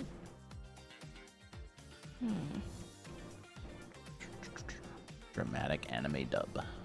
Any tips on drawing places? I want to learn to draw cozy rooms. Aw, I did that's a cozy cute. room. Yes, you did. I did a cozy room in our class. Interior final nostalgic. Actually, I might actually have the image here. I have it here. Okay. Oops. This is the cozy room that I did for and my lesson in anime art school. Warm colors, you know, like lots of warms. You know, you can add some atmosphere. Like I would just say, like I did this cozy room by making warm colors, soft objects, wood, light streaming in through the windows, pillows, like, you know, cozy stuff. A jacket on the ground, a poster, a guitar. Polaroid. Yeah, stuff. Polaroids hanging from the ceiling.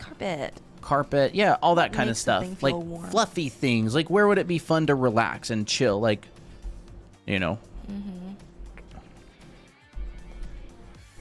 So here's the hair that I just drew if you want to take a screenshot of that.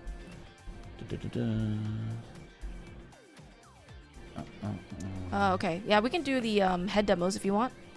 I would also make a board on Pinterest or something. That'll help. Look up like cozy, nostalgia core, if that's the sort of Yeah, thing that's you what- want for a cozy room. But you can also have like a pink pastel cozy. You could have like a, you know, you could have different kinds of cozy. So I would say like pick a vibe that you find cozy and then stick with that and think of like what, you know, what assets are in the room. Are there stuffed animals? Are there blankets? Are there plants? You speak English a little. I understand what you guys saying roughly. Now I'm typing on myself. This is my English skill level. I think you'll be okay. Some things might go over your head, but everything is demoed and explained. So it's this level. Like we speak the same way, and it's Yeah. just very structured lessons. Yeah. So I mean, I tend to speak kind of fast, but if you can keep up with me, I think you might be fine. yeah, you can watch through our content on our channel, and we speak pretty much the same way. Yeah. Okay. We can do the lighting demo if you want. Sure. So We'll do let me that. think of how I'm going to structure this because we want to put this into a short. Yeah, I would just like, what do you want to do? This one? like that or this one? That one's that sick. one's sick. That Wait, one's yeah, really you could cool. start Let's with do like the that shadow one. color Sure. and then add the lighting. Yeah. All right. So we're going Like- to do a little demo. like this sort of thing? Let me just single this out. Yeah. Exactly. By We're the gonna do way, that. these head models available on our TikTok shop. Is just a photo I took before stream. I shined a flashlight at the model, and I just took a picture with my phone. I just had it sitting on like cardboard or something. I just wanted to get those shadow shapes. Yeah. Shadow shapes are really important. So let's go ahead and get started. If I were to do a study like this, I would first start off with the basic form, which is a circle, sphere, which we turn into a sphere by adding in our center line. And our center line is leaning more towards our right. It's going to be around here. The chin looks kind of short, so I'm not going to place it down here. That's a bit too long. Oh, there we go. I'll make the brush a little bigger. It's tiny. Okay. There you go. It's not going to be over here, but a little bit longer. So that feels like a good guess to me. And now I'm going to divide the side of my head like this. So just cut off a little chip on the side of the head, and then divide this in half lengthwise, and then once you get to this point, you can then find your jawline. So this is the part where things get a little bit tricky, which is the cheek. Some people tend to do it like this, right? Which is not really reflective of the reference. It actually likes to dip down. So I like to think of it like a bean. If you struggle with drawing heads, just think about this. Here's a sphere. Here's another little oval. And you're basically just attaching this oval to the sphere and you get this. This is a very big exaggeration to what I'm doing, but I think that helps me. And so it comes down to a point like this. And then you connect this up to the side of the head. This actually needs to tilt down a little bit to make it feel nicer. So here's like our base, and then we add in our proportions. Here's our neck, which is a little tiny cylinder. And we can always fix this as we go. So for me, the eyes are kind of towards the middle of the center of the head. This is my brow, where the where the skull starts curving down like this. This is where my brow ridge is. And then my nose is up here, and my lips are here. That's my rough proportions. So then this is where I can go in and start fixing things. So this might take some time. And I want it like this. I really want it round. I may need to adjust things as I go. So like maybe I'll make the chin a little bit shorter. But my proportions and my ratio will still be the same. By the way, if there's any questions, feel free to answer. Here's my ear. Here's my eyes. So if you struggle with drawing eyes, keep in mind that this is on a curved surface. So it's like a curved piece of paper. And I like to mark out roughly the top of my eye and the bottom of my eye. So I think that it should be here. And I'm going to draw Miki. So I'm going to make her eyes round, but a little bit tapered at the corner. And then this side is the tricky part because you're tempted to like try to like squeeze it all in, which I mean you technically do, but basically it's a squished version of this. You think of it like here's a piece of paper. This is what it looks like on the side. That's flat.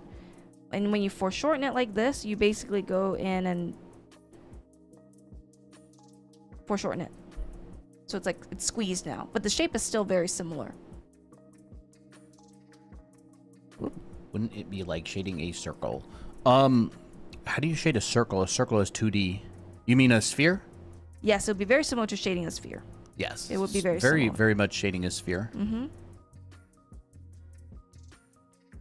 Here's our eyelid, and now I'm going to add my brow. I initially added my brow here, but it's too low to the eyes because I made my eyes really big. So I'm going to place it here instead. And we're going to give her cute little eyebrows like this. And this wraps around the form. So like if we look at this here, look how much it foreshortens. We don't see the we don't see the end of the eyebrow. It's actually invisible now. It's not visible anymore. So this wraps around. We want to make sure that that curves around as well. Add in our eyes, irises, nose, and mouth. So this is where people tend to make a mistake, is they would place the mouth too far towards the edge like this. I do that. My bad. My bad, chat. Yeah. Actually, the mouth tends to move inward a little bit more. It's confusing because it looks like it should be at the edge, but in the drawing, you want to actually move it back a little bit. And now it looks more natural. Look at that. This is the edge of the mouth. Here's the edge of the mouth, right? It's on a curved surface. That's why it's not exactly at the edge. We still have a little bit of space for the cheek, so we're keeping that in mind as well. Right? And so now we have a face. We got a face, and let's make the eyes pretty. Highlight, shadow the eye, pupil. Make her look towards us. Make her look towards us. So the pupil here will be more towards the nose because our pupils are actually on the concave surface, which is weird, but you know, more on that later. Sometime. All right. So we got a head base. Let's actually render this now. Let's use this as like a little color study. So I'm going to just put in an arbitrary gray background. Could be whatever color. And this is what I like to do a lot, just to practice. Finding shadow shapes, rendering the head. Mm-hmm. I love doing this. And these models are available in our TikTok shop. Yes. So then I look at the image and I'm like, okay, what do I see here? I see light on the right, on the very right, but it's like a rim light. And I see a little bit of light shapes on the nose, and everything else is in shadow, minus the chin. Sorry, not the chin, the neck. So now all I'm gonna do is I'm gonna choose what color do I want it to be. Let's see. Should I go for more like a skin tone, or it don't matter? It's up to you. All right, I'll do more of her skin tone. So her base skin tone is pretty fair, so my lights will be pretty light. And I'm just going to mark out my lit side. And it's a sphere, as someone said. Like, this is the edge of a sphere. If you were to light a sphere in rim light, it looks like that. And everything's a round surface. So keep in mind that when you're doing rim light, it's not like just a strip like this. There's actually a little bit of variety in the shape. Like maybe this curves in a little bit, right? And then now let's go ahead and add in our nose shape. So this is caused by the nose poking out and hitting the light. So that's how we get that light shape right there. And it's very simple. Keep your values simple. Right there, exactly. Bottom side of her neck is lit. So we're gonna draw that. And so keep this in mind. You do not want to break it. If you break this structure, that's why your colors look muddy, okay? So now let's add in our shadows. And my shadow is going to be cooler because I'm in a cooler background, but I'm going to make sure that my shapes are generally in the right direction, or not in the right. I'm going to make sure that my shapes are correct. So I'm going to keep all of this consistent. Right, everything that I did not put in light is going to be in shadow, and I'm just going to color all of this. Now, did I choose a color that was too dark? Probably, but we can always change that, right? The shadows, the shapes are what matters. Maybe I want to fill it in with a little bit more light. So if there was no bounce, if there was no like atmosphere or surrounding backgrounds, like, you know, the shadow would just be black. It'll be like the moon. So just keep that in mind. The reason why we see more detail is because there's light that's reflecting onto the shadows. It's just kind of dark. That's really it. And the reason that this neck is bright is because there's a ton of bounce light coming up from this. So Yeah. you can choose to ignore that, You can or even you go could like show this. it. Like, I would probably personally add just like a little bit of rim light, or do that, Yeah, or do that. Because like obviously a real anime head is not on a stand. Exactly. I mean, like, yeah, you can definitely get some bounce light from like your shoulder area, which is like a plane that bounces light back. But like, you know, Maybe you're holding a big platter of what is like a white food? Is Turkish delight white? Turkish delight like is powdered white.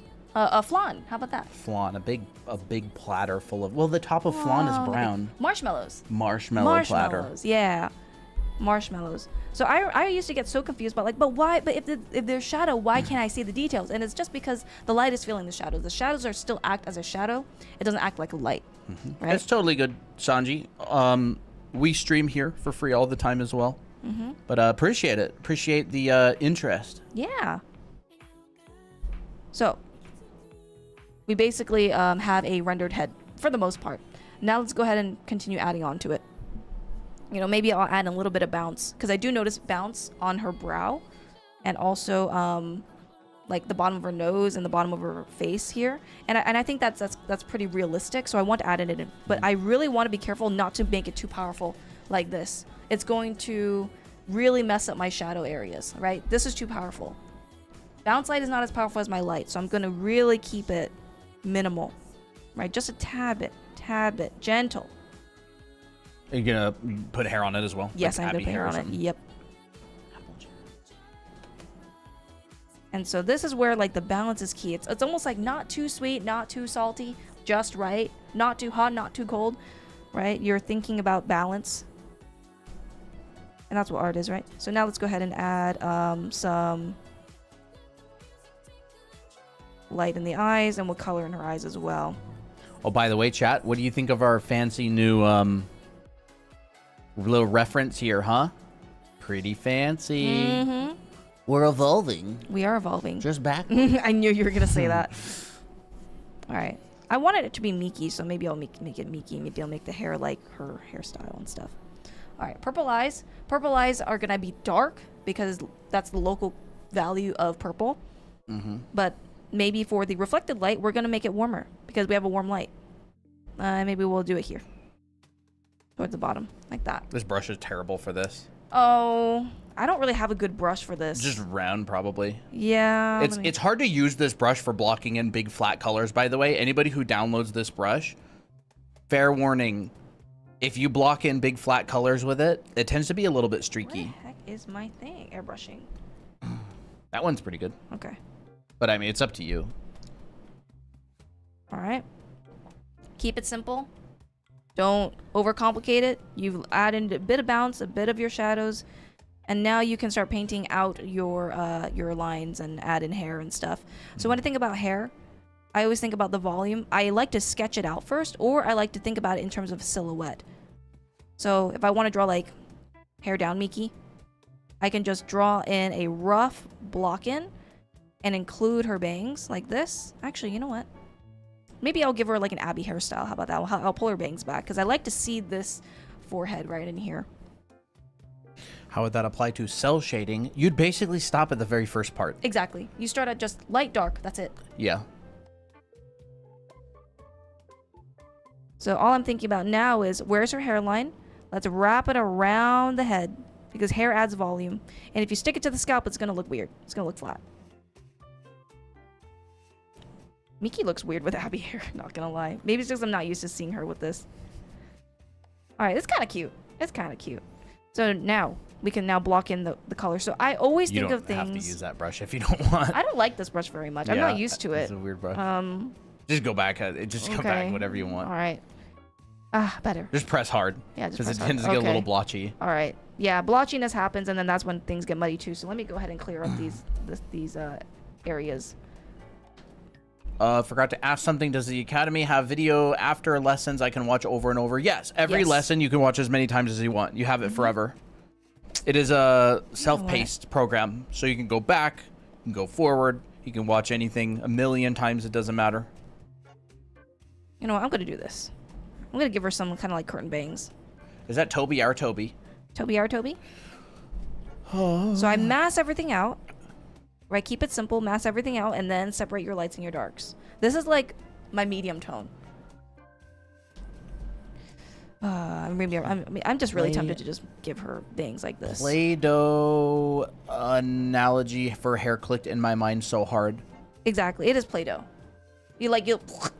Yeah. Well, that's literally how sculptors do hair. Yeah. If you're sculpting hair, you're treating it like Play-Doh. It is Play-Doh. It is Play-Doh. Play-Doh just on hair. Blobbing Play-Doh in, on head. and then you're kind of implying grouping. And yeah, oh my gosh, dude, you draw hair just like you sculpt it. Exactly.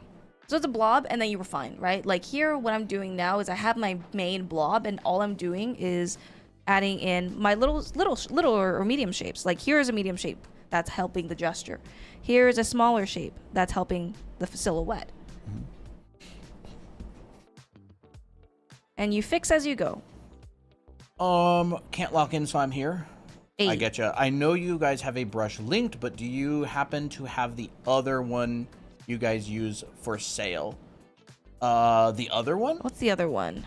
The one that I use is just a basic round. I would never want to sell that brush. I'd feel bad. Everyone has it. Yeah, it's just a basic round. I don't know of any other brush, really. I mean, there's a big brush pack with a whole bunch of different brushes that comes with Anime Art School, but we mostly just use them occasionally. Is there a way to know how to space eyes like that in that angle? I think about the distance between the corners of the eyes.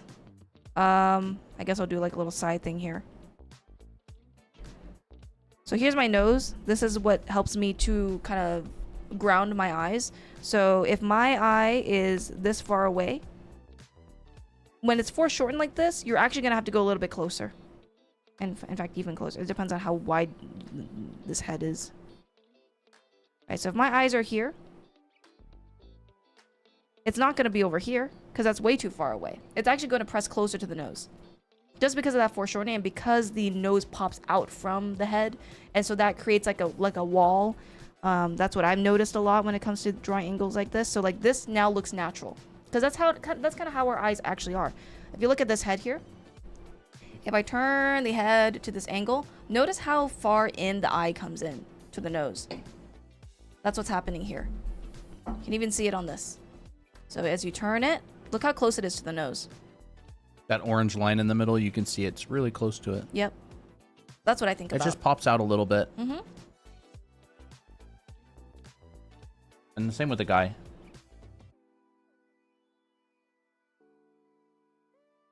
Yeah, so always tuck the eye in rather than out. Move it away from the nose.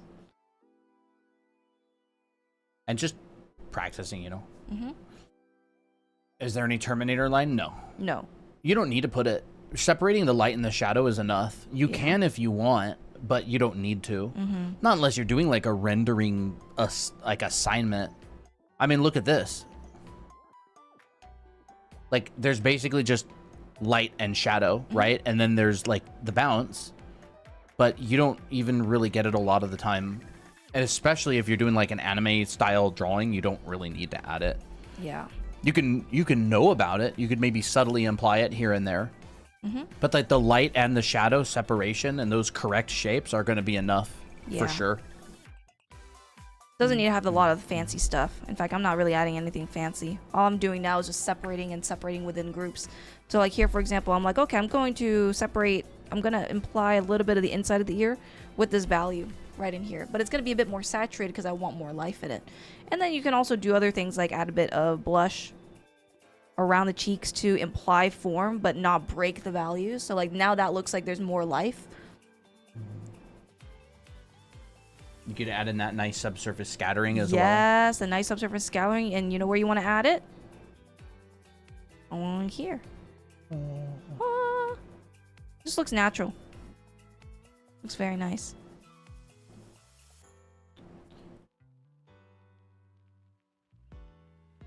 And so you got a really nicely rendered head, and then you kind of treat the hair the same way. Everything in here will be in shadow, but you can have you can still show depth in the shadow area. It doesn't mean that the details go away. You just got to really narrowly group your values.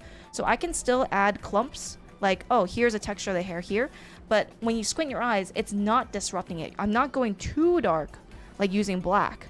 You know, that's going to start like distracting me. You know, I'm not going to add in crazy lights. This is where people will be like, but there's hair, there's got to be highlights. I got to add like the craziest highlights in the world. It's going to break the shape. So I'm only reserving my lighter lights on the outside, which is that rim light right here. And look how much like nicer that feels. It just feels like just that perfect hint of light. And of course, you can always design the light. You can always go in and design this shape. Let's say I want this clump to come out a little bit more and curl in. Like that looks really, really pretty. And maybe some other strands are also being hit by this light. And so I'm grouping this whole entire shape together. I'm not going liney, right? I'm just using shapes. And then I'm using smaller shapes and medium shapes to get the effect that I want. Right, like here, I can still separate things out, but I'm really keeping it simple. Like here, I would definitely want to show a little bit of depth. Like here's a separation of the hair to the neck, and instead of it just being a flat shape. Oh, those feel good. Ooh, nice. You're finished.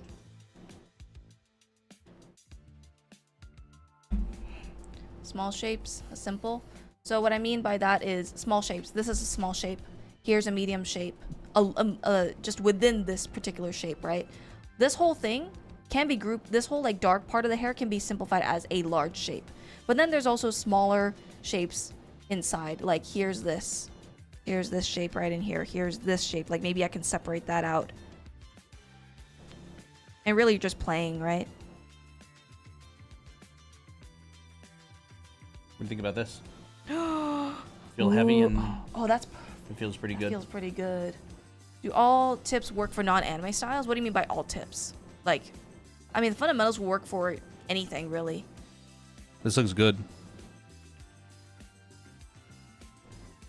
So does this one. Yeah, it looks really good. Can I practice this way in semi-realism art? Yes, absolutely. Absolutely. Like, all you have to do is just change the style of the eyes. Like, if I want to turn this into more quote-unquote semi-realism, all I do is I just change the proportions of her head, or maybe just go in and say, oh, like maybe her eyes are not as anime, but more like, I don't know, shaped like this. And maybe there's like more texture in the nose. Maybe there's like, oh, a nostril. Let me add this in here. Nostril, like hint of the lips. Like now it looks more semi-realistic, right? Instead of pure anime. But I can change that because I know the fundamentals. I know the head planes. I know the lip forms. Yeah. TB Choi has some demos on her social media with like changing the realism level as well. I really like that demo. Yeah, where is it? Is it this one? This? Yes, exactly. Is that it? That's pretty good. Yeah, that's good. I think there's other examples, but that's definitely one of them. Yeah, she definitely has other examples, but this is one of them. Like Very realistic, stylized, more Very push stylized. Like this is head drawing, this is form drawing and construction. Like the style is just kind of how you push the proportions and whether you really describe form. I'll try to find the other example of hers.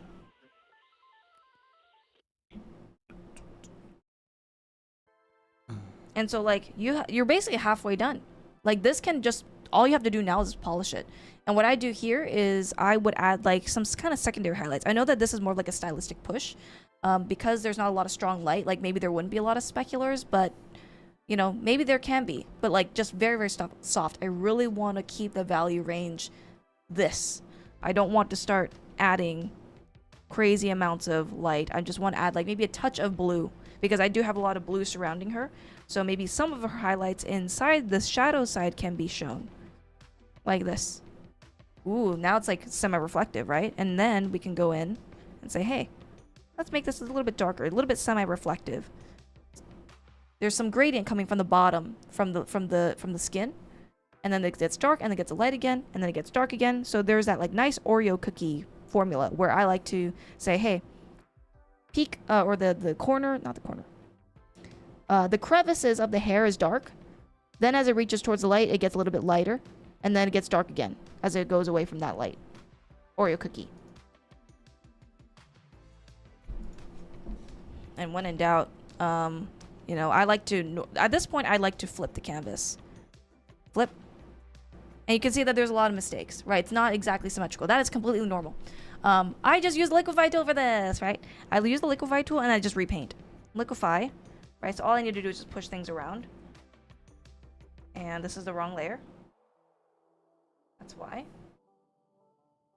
So liquify. Okay, now it's starting to feel a lot more like the character. There we go. Just need to push things around more to the side. I can't remember the last time you've used Liquify. Yeah, I haven't used Liquify in a while. We tend to have like really weird drawings just because we have a natural lean, or like maybe my perspective's just off, but like, you know, it's always fixable. Except for maybe like traditional. Okay, there we go. And then you just continue refining from here. Okay, let's flip it back and just check. Oop. Ah, still it holds up. Looks good. Would be better to get a wig for the head model to see how the light actually works on the hair. You mean like a miniature wig for these? You could. You could. If you want to make one, you definitely can. That'd be kind of cool. Do you always start with sketches? I've tried to color first and make lines later. Yeah. I mean, I don't... No, I mean, like, it just depends on how you want to work. I usually start with sketches because it's easier for me. I'm more of a drawer. And if I just start with color right away, like, I have to just chisel out the shapes. Just depends on you.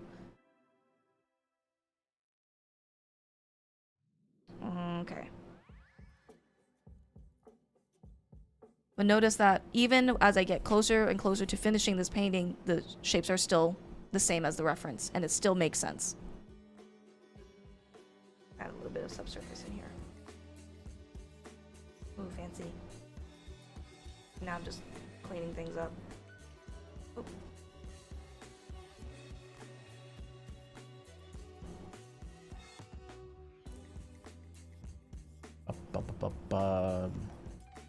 Yeah, Christina's just doing a demo now. I don't think she's going to jump into any other lessons at the moment. Yeah, everything's all blotched. You guys are lucky. We are lucky. I don't know what lucky for what, but I consider myself very lucky. Yeah.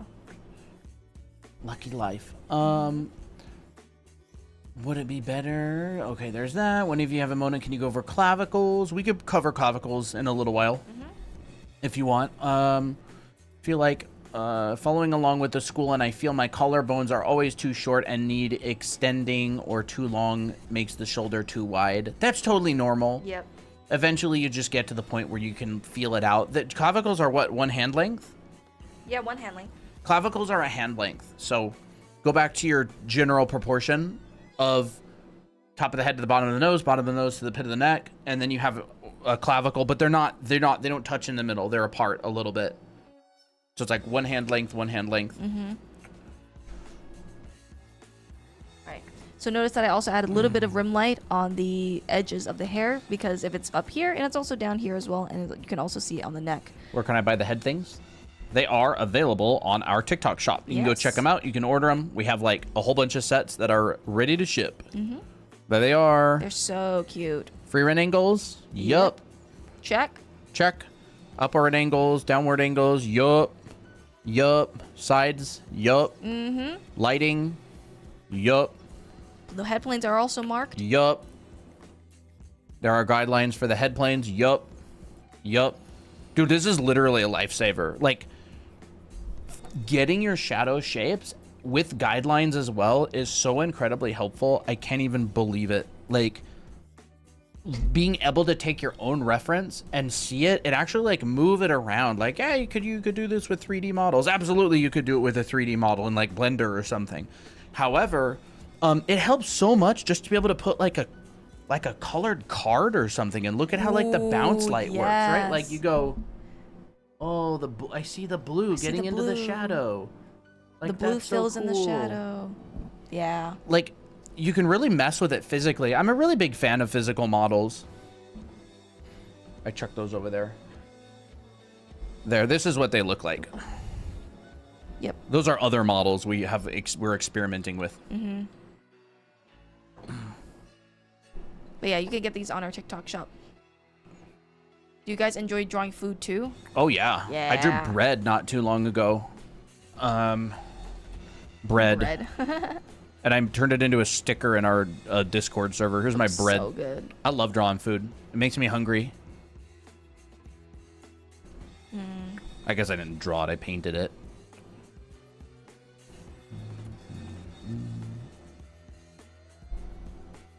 Add in some details. Bye-bye, Dahlia. Modify the shapes. Bye-bye. Delicious bread. What are these references from? The heads, what I was showing you right here. Those ones in the corner. Those are pictures I took just before stream of our model. Mm-hmm. You're gonna get these on TikTok shop.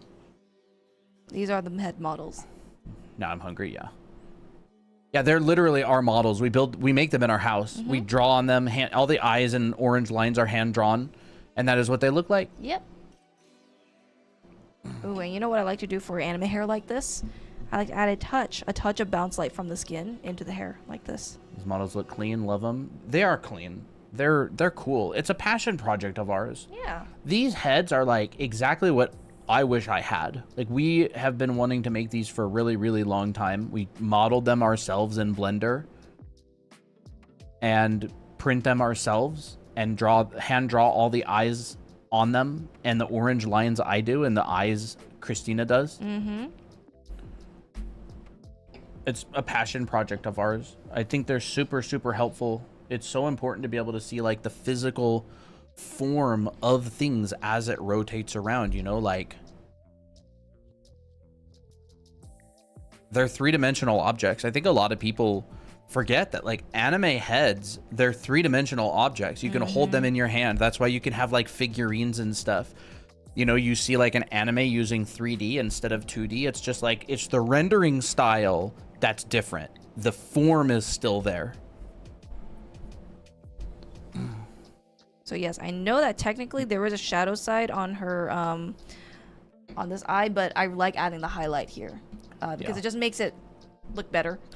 So I can kind of cheat a little bit of reality here and there for anime. Yeah, that's how I would paint an anime head using this as a reference. Like, I feel like this is just a great illustration to use.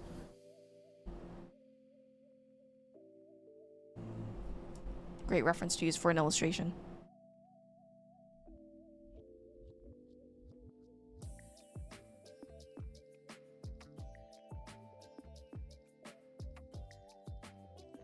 Here we go.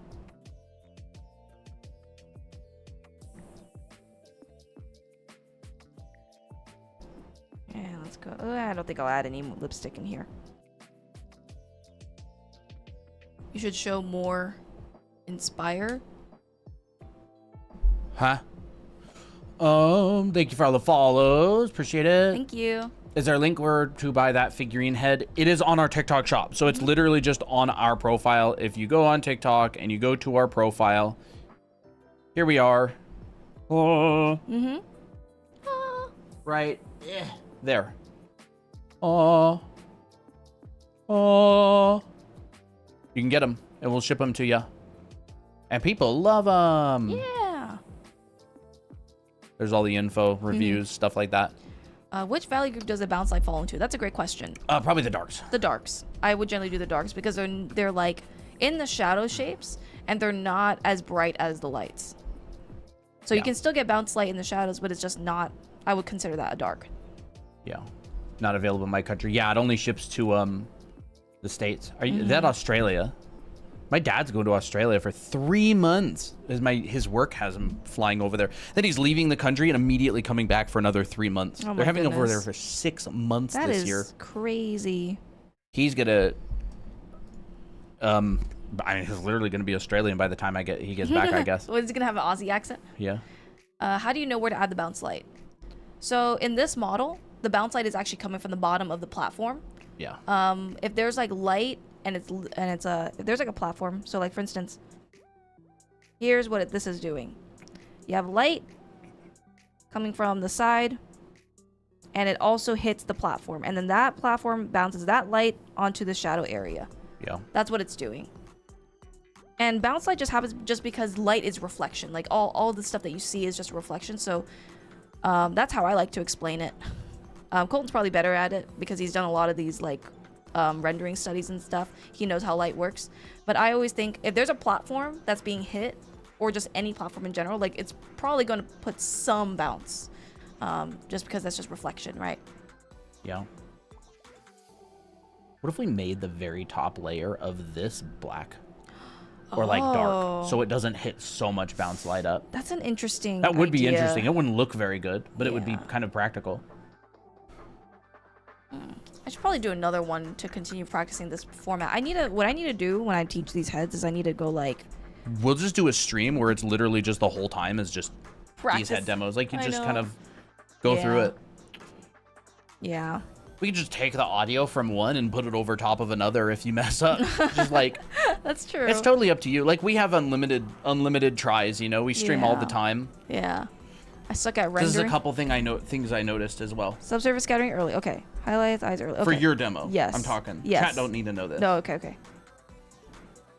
Just Okay. something that I noticed. I like that. I like that more because If we add flashy stuff early, it's more fun to watch. that is true. That Could be is interesting. true. Yeah. I think the demo was good though. Like it was really good and Oh, thank informative. I think it would be hard to turn it into a short for that reason. I know. But that's why. I think it's just more practice and more Oh, tries. yeah. Like I feel like when you do this kind of stuff and turn into shorts, like you immediately know how you're gonna do it, how you're gonna frame it.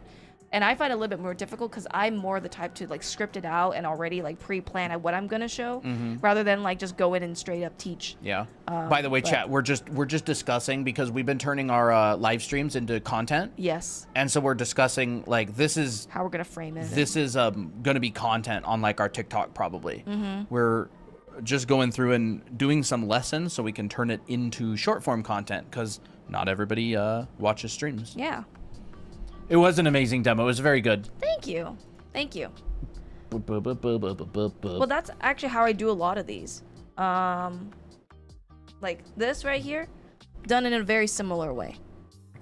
I think about my sketch and I block in my base.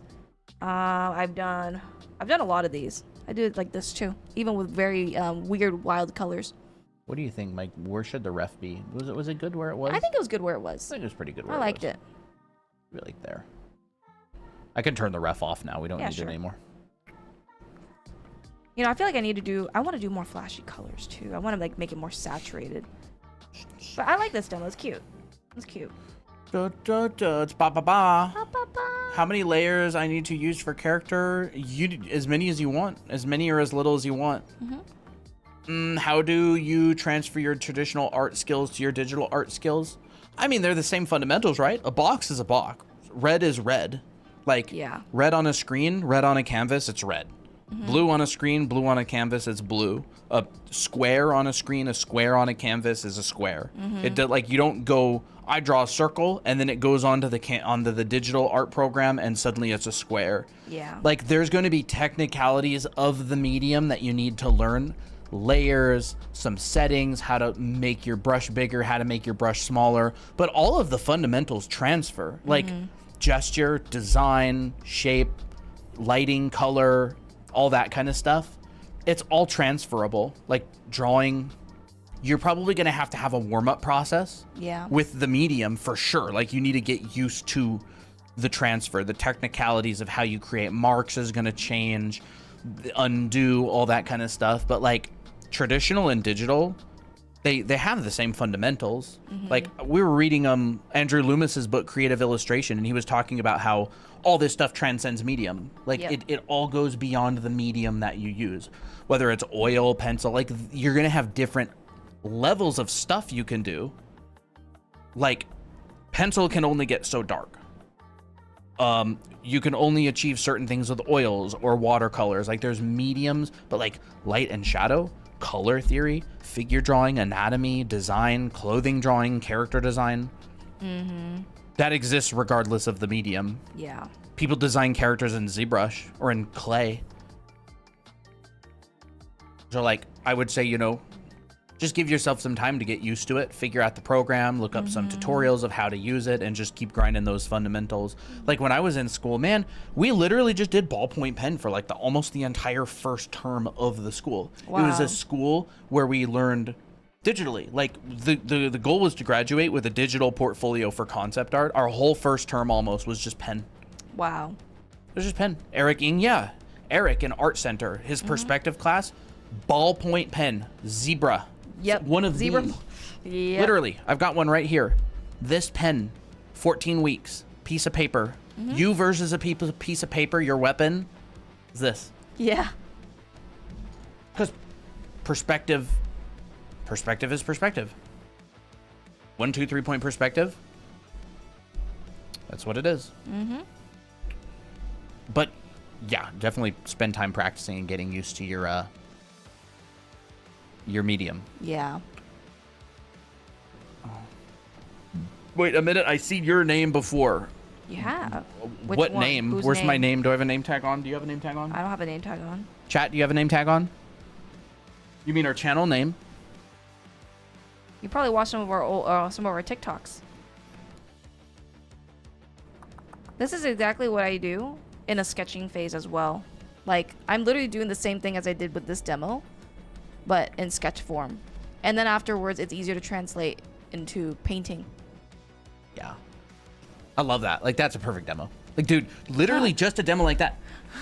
That's it. That's a perfect short. Okay. I think I was just overthinking it too much. And it's fine. Like, But it doesn't matter. but actually, what I can do, I'm thinking of, is I can just draw like a really nice drawing and just voice over it, like how Ian Roberts does it. Yeah. I Ian can try Roberts, that. I really like his content. I really like Ian Roberts' content. Yeah. He's got a great book, dude. Yeah. That mastering composition book, really underrated. Oh, I remember now. Yesterday, I have watched 5 hours worth of video from your YouTube to learn to draw. Oh my Wow. God. Oh, that's a lot. That is a lot. Wow. Yeah, you have heard of us. 5 hours. That's a long time. I'm Colton, I'm Christina. and we're Draw Anime Academy. What if we did something cheesy like that? Oh wait, what if that could be our intro video? Oh no, so cringy. Oh no. Nah, it's not as cringy when I'm doing it with Team you. Rocket. It isn't. No, and I was even propeller hat, bro. I was even Wait. thinking like this. The fusion. Whee!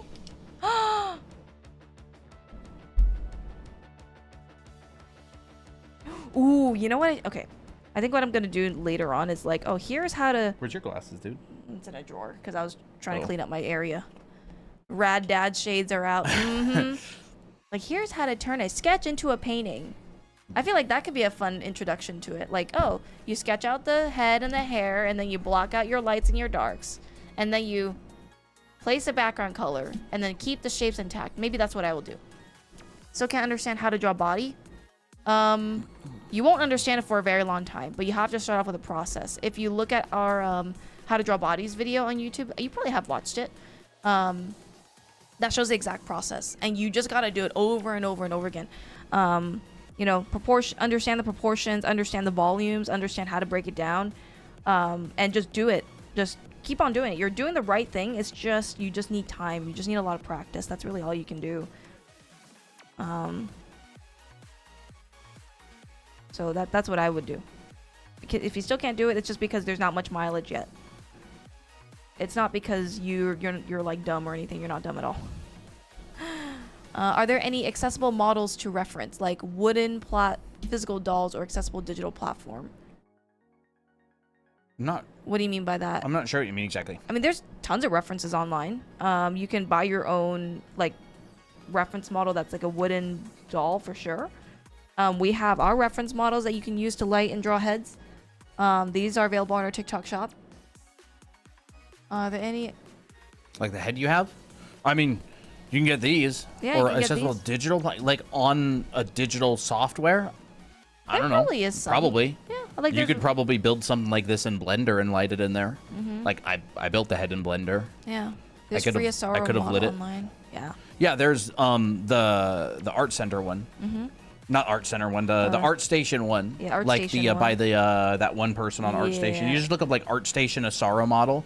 But if you mean like these anime models, I know on Clip Studio Probably somewhere. there's like some head models on Clip Studio.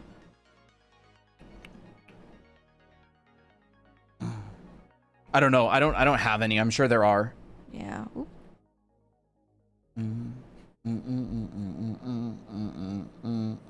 Dude, you know how long it took me to find a good Asaro head by like a proper capable sculptor? How long? One warning that I have, chat, when you're finding free models of heads like the Asaro head online, let me tell you, a lot of bad modelers out there.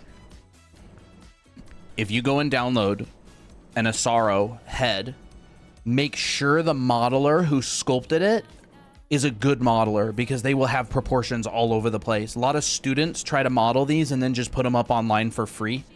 You gotta find one with good proportions. Yeah. Can you actually give me another one of those references? I just want to do like another, not another demo, but like I just want to do another What? study. This? Like that one's good. I like that. A lot of bad modelers out there, and that's fine. You want to show the reference? Just be aware that if you're using something as a reference, make sure it's an accurate reference. Yeah. You know, for your own sake. You could spend a long time studying from a reference that come on, there we go, that isn't accurate. Dun, dun, dun, dun. Really enjoyed doing the daily challenges. Awesome. Wait, we could collect a bunch of references. We could do references that I dailies put for at the these. dailies for these. That'd be great. Have a good night, Euro. All right, nose, mouth. Maybe I'll turn this into June.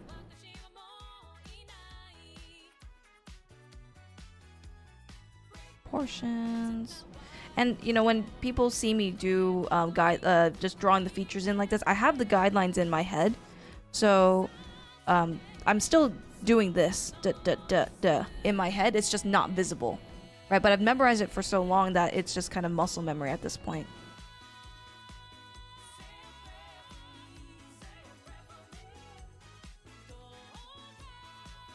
There we go.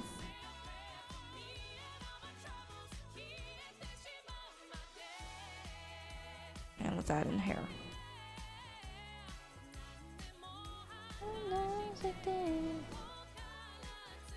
Do you know how to find an art style that fits you? Because I don't know how to find one that fits me. You'll find one as you continue drawing. Like as you learn the fundamentals, like you will find you're like, oh, I really like to stylize this and I don't know, shadows this way, or I really like how this artist does it. I want to be inspired by that. I don't know. It just grows in time. Art style is a series of conscious decisions. Like you just decide how you want it to look, and as you gain experience, as you learn foundations, you'll apply things in different ways. Yeah. And you experiment with it. Like, you just get mileage and try stuff as you draw. Yeah. Like, if you do 1,000 drawings, you may try 100 this way, 100 that way, 100 that way. You may go, you do like 300 drawings this way, and then you go, you know what, I'm gonna mix it up. I'm gonna try this instead. Yeah. It's really, really effective to just try stuff, experiment. Yeah. Like, what I think about is this. My style is not going to stay the same forever. My taste will change. Yeah.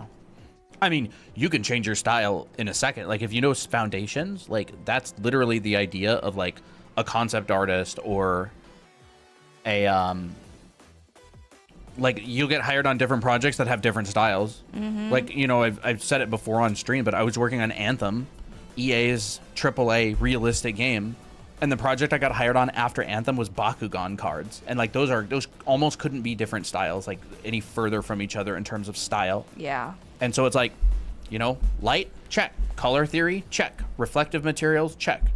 Yep. I was doing, was it Dragon Knight? No, not that's Pokemon. that's Dragon something? Dragonoid? Dragonoid, exactly. Yeah, I did some Dragonoid cards. That was all the way back in like 2019 or 18 or something. Yeah. And it's like perspective, form drawing, design. Those all transcend style.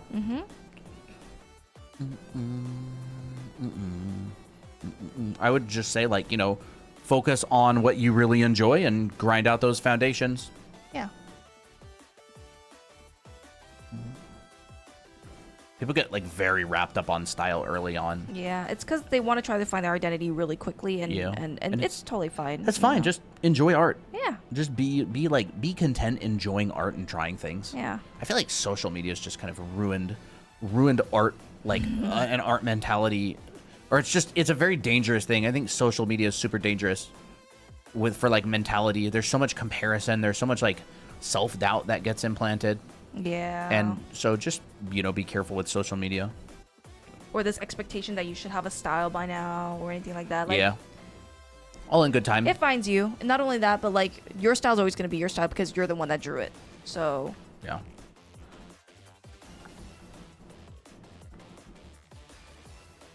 there we go. I feel like this is kind of fun. Mm-hmm. Do you want to add that piece of light here? Yes, absolutely. I totally forgot about that. Right in there.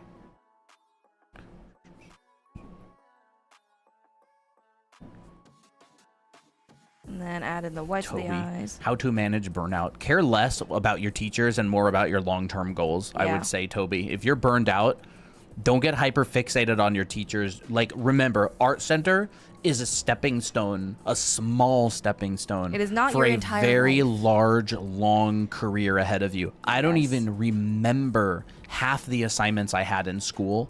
They're not worth... Whoa. They're not worth your time.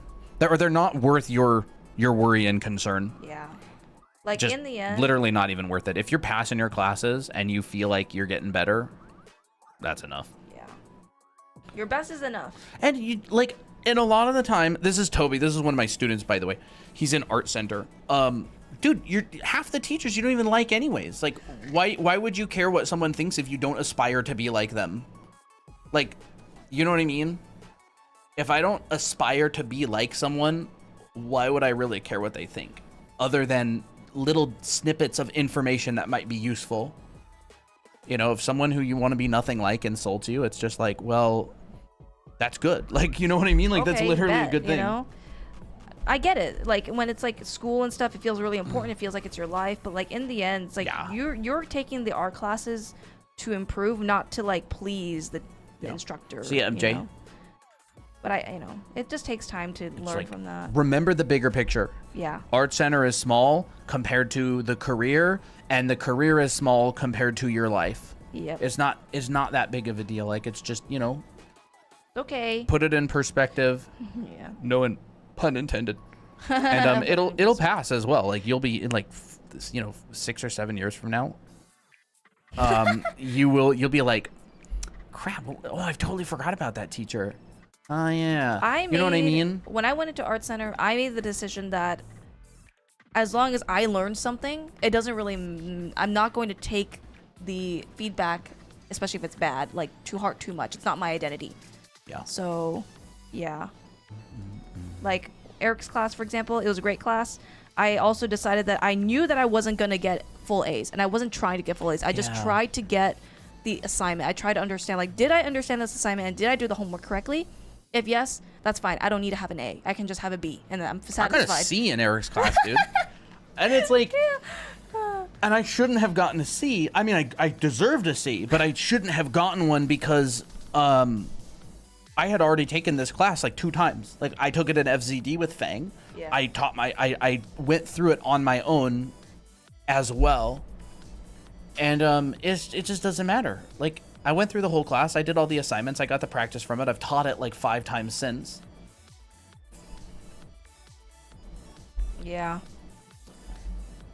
Where could I see the challenge? It's in the Discord server. If you scroll down to Spring Art, what is it called?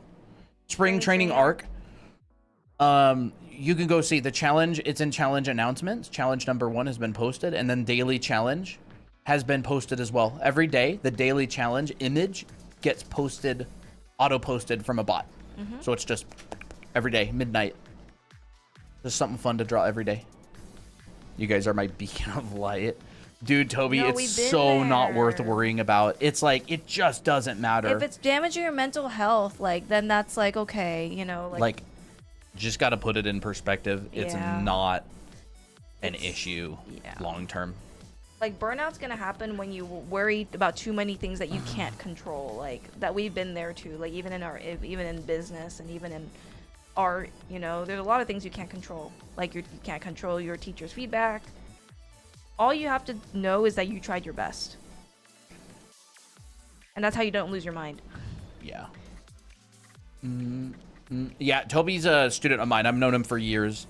He Great took a student. mentorship with me years ago and got accepted into Art Center, and he's been there. What term are you in, dude? Like term 4 or 5 now?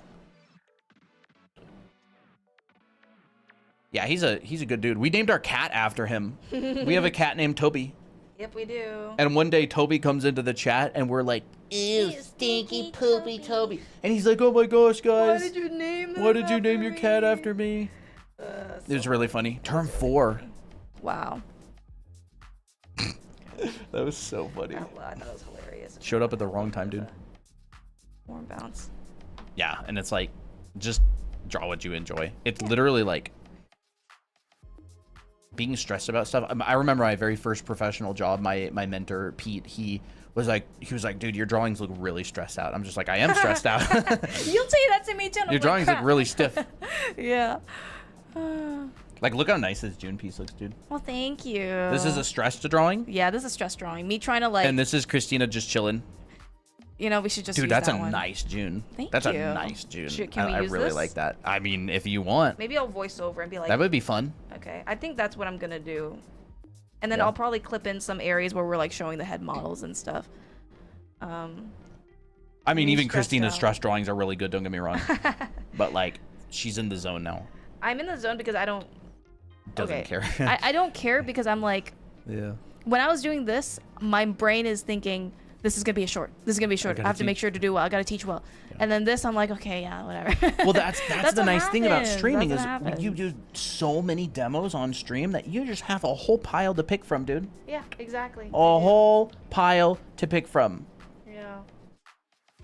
And then you go, if you want to see more demos like this, come join our live streams. And you've got the Abby one and the Miki one and the June one and the Tira one and this one and that one, and it just scrolls across the stream. Ooh, that's Because all of those were done on live nice. All streams. those were- You just take a yeah. little picture of each of them, put it in the editing software, and just have them all kind of go by.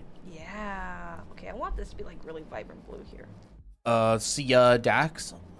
I guess I'm not going to bed. Got sucked into watching this stream. Well, it looks like we're doing our jobs right. Yeah. Appreciate it. Appreciate it. Don't you forget to drink some water. I do have water and it's almost gone. I have coffee. Look, I drank a lot of water earlier. Chat, look.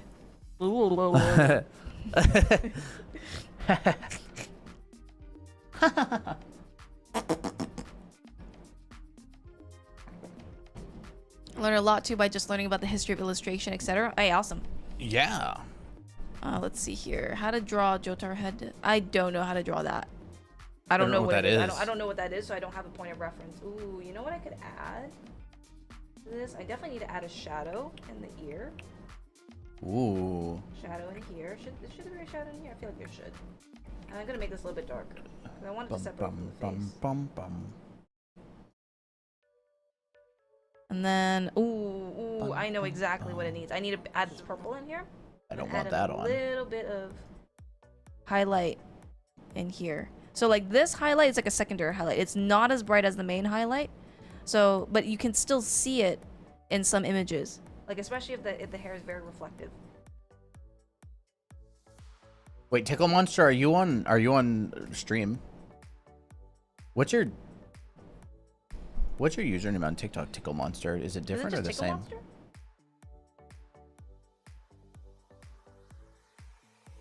Did I make this brighter?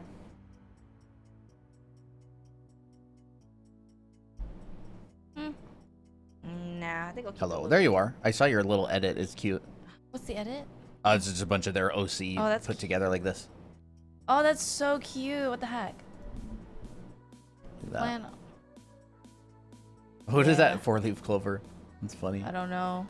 You guys have a way to draw foreshortening in a human body? That's a little deep to get into today. Yeah. We talk about it sometimes. There was a stream called How to Draw Dynamic Poses in Perspective, and it has like a Mickey with the grid. It's kind of a long time ago, though. Yeah. Comics is going good. Nice. Everything planned out. That's sick. Nice. That physical head model looks really helpful. Where do you get those from? I'm glad you asked. We make them ourselves, and they are available on TikTok Shop. You can get one yourself. Yep. There's a female, and there's a male. That's a female. Wow. We have a bunch of them sitting around here. And you can take pictures of it. This was literally a picture I took before stream. I just used my phone camera and a flashlight, and I just took a bunch of pictures, like that one, that one, that one. Ooh, my thing's going out of battery. They're really useful. And yeah, available on TikTok Shop. Yep. We make them here. We all the eyes are hand drawn. Oh. You know. Yeah. I was gonna say, what if I did like a little breakdown on the side to show like my color scheme? How to draw a perspective around disc objects. That we would go into the discussion about ellipses, and I'm deciding whether or not I want to talk about ellipses today. Does he want to go into that rabbit hole? We can talk a little bit about ellipses. They're hard. Okay, ellipses are. I hate ellipses. Ellipses kind of suck. Yeah. But essentially, what it is you got a circle. That's not a circle. You got a circle, right? This is a circle. This is when you're looking straight down at like a can from above, right? Let's just use this flashlight as an example. So, looking straight down at the flashlight, circle. When I start looking at this flashlight from a different angle, it starts squishing. That is an ellipse. When it squishes, it's an ellipse, all right? So, on. Product's not available in my country. It's probably because. So, top. One side. second about the TikTok Shop thing. So, yeah. TikTok Shop is only for our heads. Is only available in the U.S. because we made it in the U.S. Unfortunately. Anyways. Yeah, it's only available in the U.S. right now. You can only ship stuff from TikTok Shop into the same country. I guess that's just how TikTok works. I tried to set up international stuff. Okay, so there's the top of a cylinder. Here is the side of a cylinder. If I want to draw it at like a 3/4 angle, I'm getting a circle that's squishing like this, right? It's going to look something like that. Here's the top. And so as this becomes more parallel to my eye line, it starts squishing more, right? So this is like almost parallel. This is like almost parallel. This is more, like looking at it more like this. So think about ellipses like that. There's kind of two big problems that people usually will have with ellipses. Number one, people will draw them like this. Football. They will pinch the end like a football. You don't want to pinch the end. Circles, they're going to curve around like this. All right, they're going to go like that. The second one, this one isn't nearly as common, by the way, is this. And it looks like a hot dog in a bun. Yummy. With Mustard. ketchup. You know? So football or like almond and a hot dog. Ellipses have a minor and a major axis. So there's a minor and a major axis, right? The minor axis will cut the ellipse in half. Let me draw the ellipse first. So, I'm sitting in a really weird spot. Here we go. You teach us in the art school, right? Yeah. Okay, so we got our minor axis and our major axis. The minor axis will point at your vanishing point in perspective, all right? So if I have like 1 point perspective or 2 point perspective, for example, right? Here's a point, and I'm dragging out this. The minor axis will point at my vanishing point. So right there. Right there. There's a cylinder, right? Okay. Or if, say, it's up here, it's going to point at my vanishing point. It's going to cut it in half like that. And then, you know, it goes down like that. He's not using a mouse. He's using a tablet with a pen. Like that, right? So just keep that in mind, right? If your cylinder is sitting on the ground and it's in 2 point perspective, it's not going to point at your vanishing point. It's just going to point straight up and down like this, right? If it's sitting on the ground, it's going to point at one of your vanishing points. So like if I had a cylinder right here and it was just sitting on the ground, it would look like this.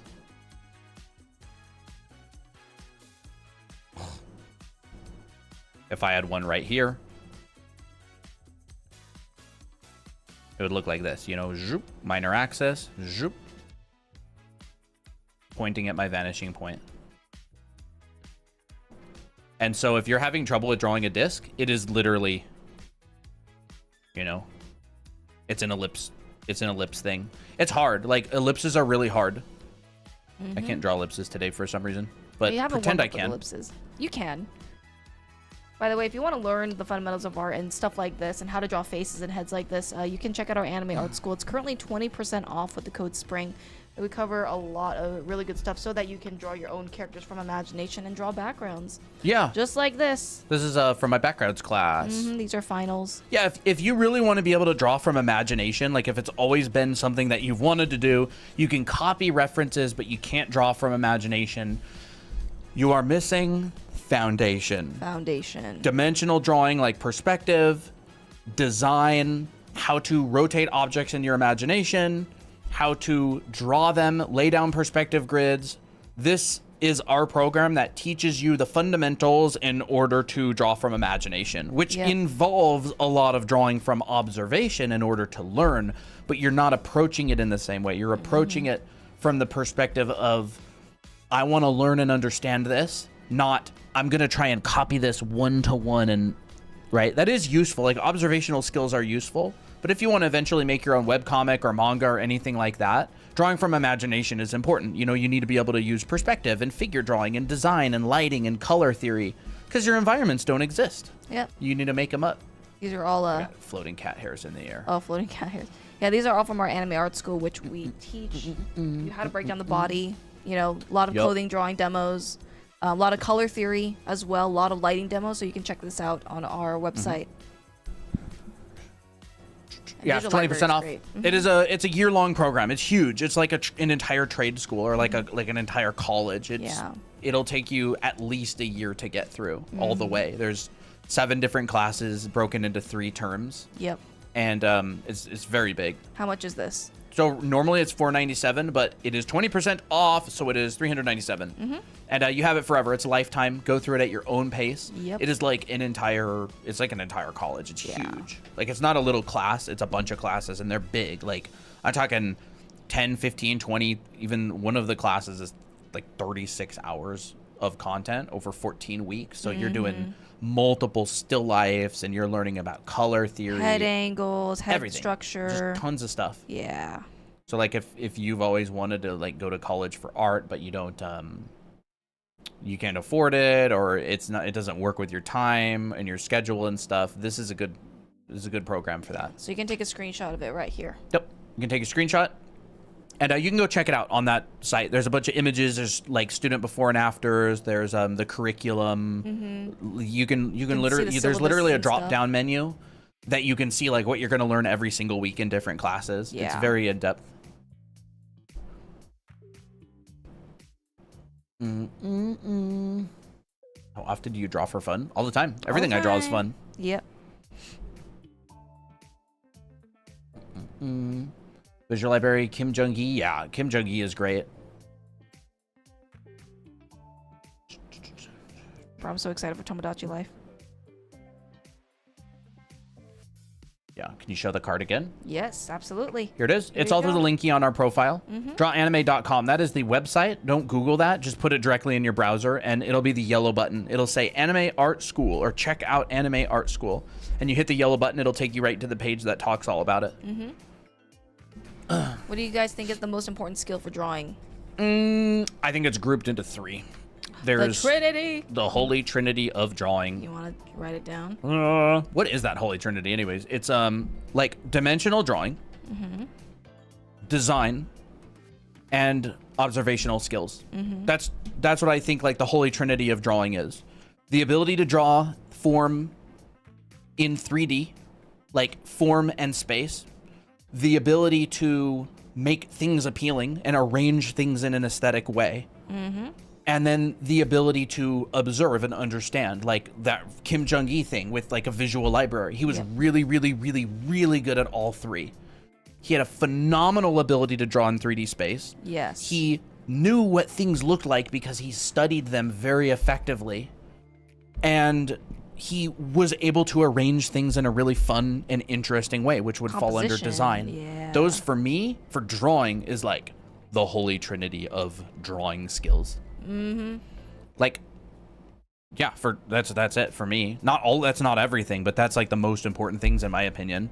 Well, that's what helps me to draw a lot of this kind of stuff. Like, I'm using dimensional drawing right in here. I'm using design, like how I'm going to break up my lights and my darks.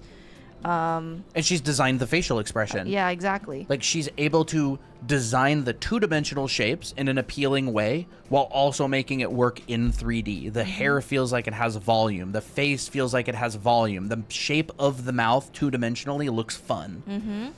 And so it's like, you go back and forth. Dude, I have an itch on my back. Want me to scratch it? No. Okay. And she's doing those 3 things, and she knows what an anime head looks like. She knows the proportions. She's using all 3 right now. And it's Miki.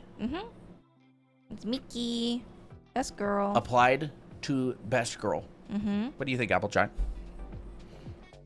He's just a lump. Lumpy do. Hey, baby Jack.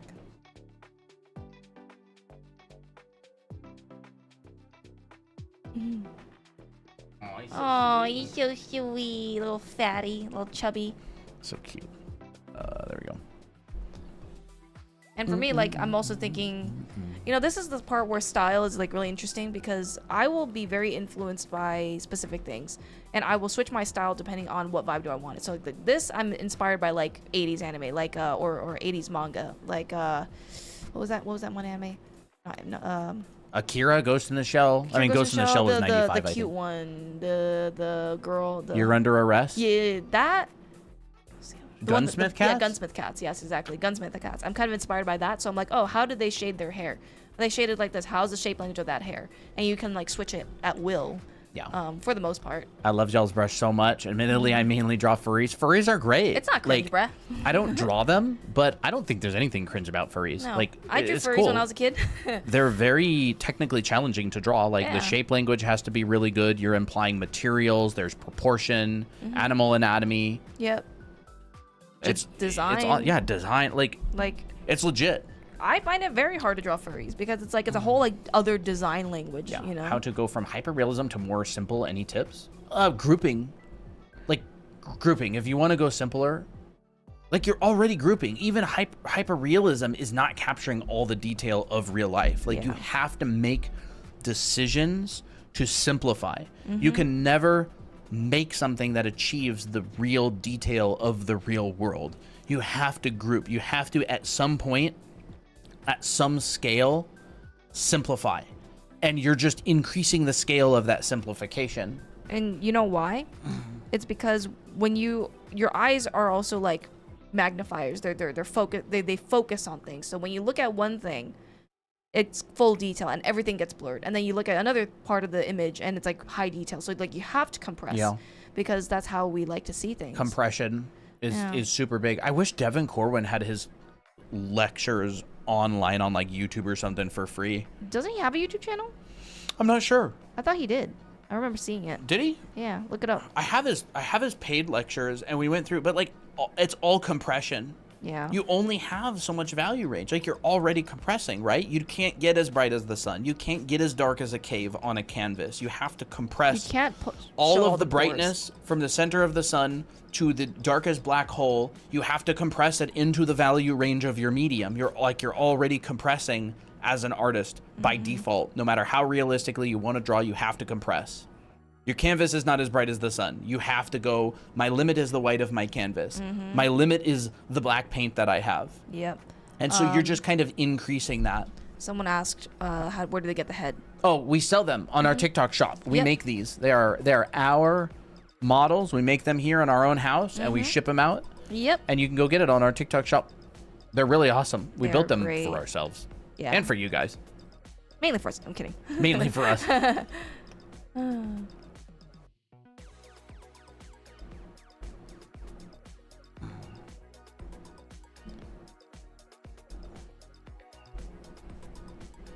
I find that topic really fascinating. I love it. Like, that all art is compression. You're just compressing information. It's like a computer. It's like compressing a file into a zip file. Like, you're compressing things. Yeah. You're like merging things together in order to save space and energy. Yeah. Mental energy, visual energy,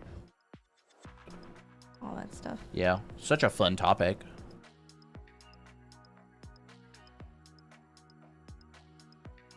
There we go.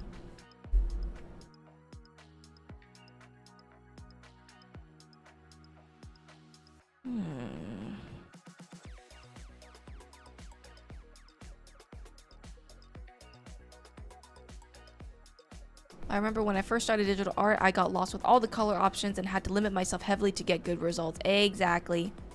Exactly. Have you guys watched Project Hail Mary by Ryan Gosling? No. I heard Is it of out? it. I heard of it, but I never seen it. This is a cool way to shade her hair. Oh, thank you. I'm inspired by a lot of manga, and the way how they shade it is just very simple. Like, they just shade everything that's not a highlight in black, and then they leave the highlight in white and kind of feather it. Like, I'll see a lot of styles that do this. They'll like draw the shape of the highlight, and then they'll like shade everything in black, like this. And of course, like, this is all about like understanding how to render hair, which is like in Ribbons we have a 3-part series of how to render hair. And I actually cover a similar style like this, but just with more steps. And then, like, you know, sometimes they'll fade it out, right? But it's like this is what I'm doing here. And then occasionally I'll have like really dark spots or a little bit of extra hatching, because, you know, this brush isn't exactly great for shading like really like bold colors or bold tones. Project Hail Mary is a great book, and movie was super fun and hopeful. Oh, that's nice. Tips for rendering clothes: find your shadow shapes and your light shapes. Let me see here. Like, what I do is I do compression, which is what Colton's been talking about all this time. I will squint really, really hard. And by the way, it's very hard to render hair if you don't know how to draw hair. So like, if you don't really know how to if you don't understand how the folds wrap around a cylinder like this, very difficult to render, because rendering is basically just drawing with larger strokes, and you're describing things just in a different way, but still drawing. Like, you still need that foundation. So I recommend in my clothing drawing class, I teach you exactly how to draw the folds, where you do a lot of clothing studies just like this, right? And then we go into rendering later. But understand this part. This is the very, very key step. But if you want to render, really squint really hard. Understand that understand where your light is. Your light is coming from up here because I see a lot of this top plane, right? I think about it like this. I'll paint it over. Top plane. Simple. Bottom plane. Simple. Don't think about any of the other stuff in between, right? This is just the top plane and the bottom plane. I separate my lights and my darks.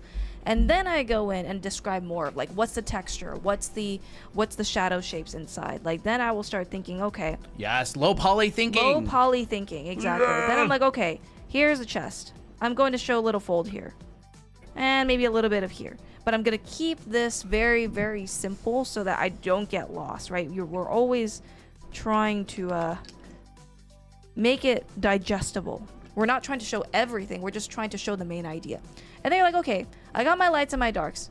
I can add in my darker darks. This is the 5 value system.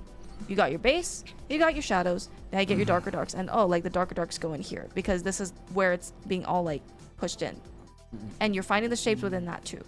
So like, look at this. When you look at it from afar, it looks very convincing. It looks almost real. Tato Angie, yes. Everything that we stream is on YouTube as well, and it's all up. We have literally hundreds of streams worth of content on YouTube. You can go check us out there. Same username, Draw Anime Academy. Yep. In fact, let me just do like a little micro study here. I'm just going to take this sleeve because it's really fun. Micro study. Micro study. Cut and paste. And then... Oh, yes. There we Dude, go. micro studies are so Micro good. studies are so good. Colton 2026 micro study. Yeah. So, once again, I'm kind of just thinking, this is an arm, right? It's going to go around a cylinder. Ooh, that's a nice... It's a nice... It's a nice little, whatever it is, sleevey, Yeah, wrinkly sleeve. thing. I think I have in the dailies. Here it is. Okay. It's a cylinder, right? This is going through an arm. I see a lot of curves around this, so that's how I can tell that this is a cylinder. And then all I have to do now is just think, okay, what is my... Where's my sleeve? Okay, here's a seam line hanging down from this shoulder. This is the top of my shoulder. This is the bottom of my arm. And then here, I'm kind of thinking about the mass. I'm kind of going to draw a mass over on top of the cylinder. And then I'm going to think, okay, how much of this cloth is wrapping over the cylinder? It looks like about here. So I just draw the main volume, and then I start thinking what's happening with the cloth. Because, once again, folds are very difficult unless you know why these folds are happening. They're not folds just to be there. It's because of compression and tension. Tension happens when there's like a lot of folds that are radiating from the point. Generally happens with seam lines. And you'll kind of see it in here, right? You'll actually see it right here. Here's some tension lines. Tension folds. It's just very, very thin. What? Nothing. When you order a book, How to Scam People, but it never arrives. Oh, that's funny. It's good stuff. So like here, I'm noticing there's a lot of folds kind of collecting in a diagonal motion. So I'm just gonna add in some folds here. Whoop, whoop. Keep it simple, right? Don't need to add in the whole amount of detail. And then this likes to pull around. So this goes around what? And then I see That's pretty. this goes around. This goes around. But once again, not going into the details, I'm going to group my folds. This is one main chunk wrapping around the cylinder. This is one main chunk. And so this will help you in the rendering phase. So don't skip this part. You're not going to go in straight into color and be like, I have no idea what I'm doing. Give yourself a map. Make your job easier like this. And of course, drawing this is very hard. So that's why you got to study a lot, right? You got to just keep on drawing. It's going to be very hard, especially if you're a beginner. Just have patience with yourself. You just try your best. That's all you can do. Okay. Got my folds. I'm going to divide my folds into a smaller shape, just to kind of design it a little bit. Now I'm ready to render. What I like to do is I decide, do I want to start with my lights or with my darks? I think there's a lot of darks in here, so I'm going to start with my warm dark. And because I think that's easier just to add lights in later. So I'm going to start off with a warm gray. And this is too warm, so I'm going to go cooler. But notice I'm not trying to find out what color it is. I'm just trying to get the temperature and the value. So like, what level of darkness is this? And now all I have to do is I add in my lights. And my lights is a cool. So it's going to be bluer and brighter. And I keep in mind of where my light source is, right? Because that will determine how this rolls over the form, how the light rolls over the form. Coming from the top this way. well, some of it like this way. So we'll just add in my shapes. So now I squint really hard.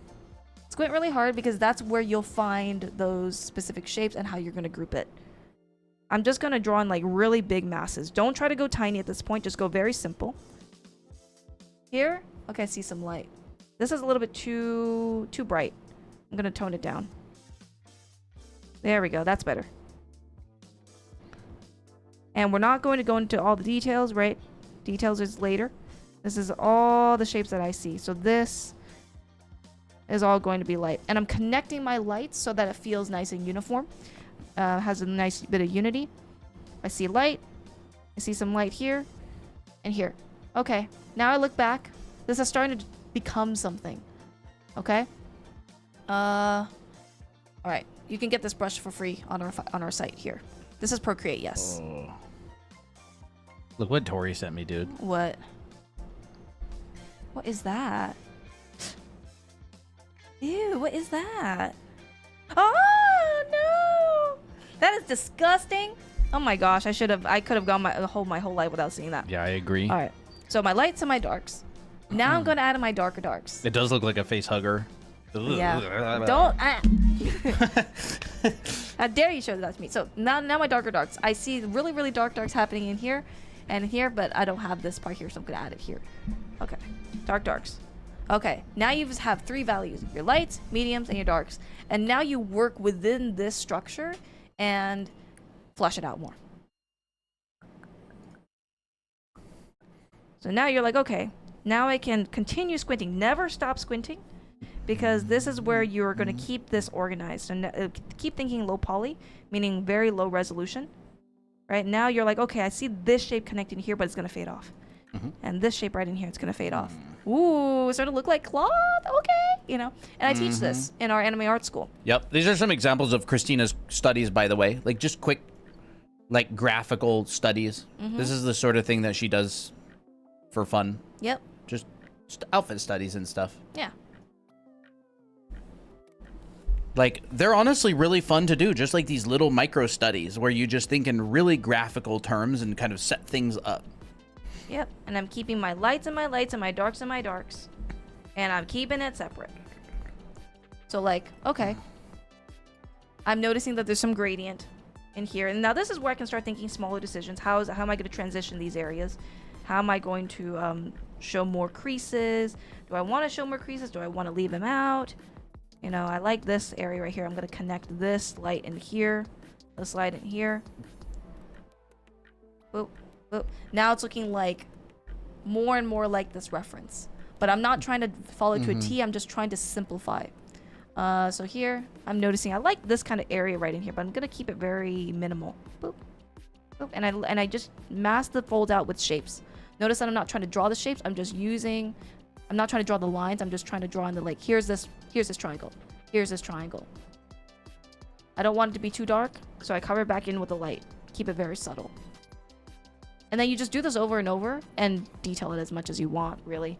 But keep that value structure. Keep that value structure. Right? Detail. Keep this. Detail don't mean wreck your values. Exactly. It just means like you can refine your shapes. You can kind of go to your small shapes. Your big, your medium, your small. Keep that value structure in there or else the whole thing is cooked. Yep. Don't cook your values. Don't cook your... Don't overcook them. Don't overcook them, yeah. All right. My lights are still in my lights. I'm not adding like crazy darks. I'm not going like this. All right. This is where things get muddy and very, very dense. I'm keeping it simple. I'm connecting my lights and my darks together. Like my lights. That's what I think about. Okay.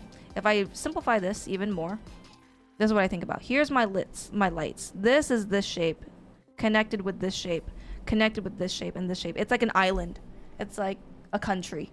And then the country of the dark is within the dark.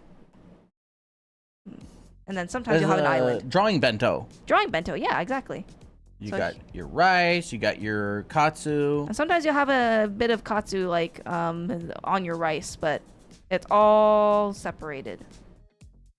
So see how organized this looks? It looks awesome. This is like what we think about. Think about this. And then when you hide it, yeah, checks out. Organized, not muddy. That's how I render cloth. Me realize I make everything too dense and many, and that's okay. Like, we all do that. Even I accidentally do that. I still do it to this day. Like, that's why we have to be very conscious about our values. That's why value grouping is like one of those, I don't know, inside jokes that people like will get. Like, if you're really like a professional, like I will know someone's a professional if they can group their values and they can control themselves. Yeah, I mean, you look at someone like Reno Tuna and you're just like, look at that grouping. Oh, you know, or like Yuming Lee, you're just like, oh, look at it.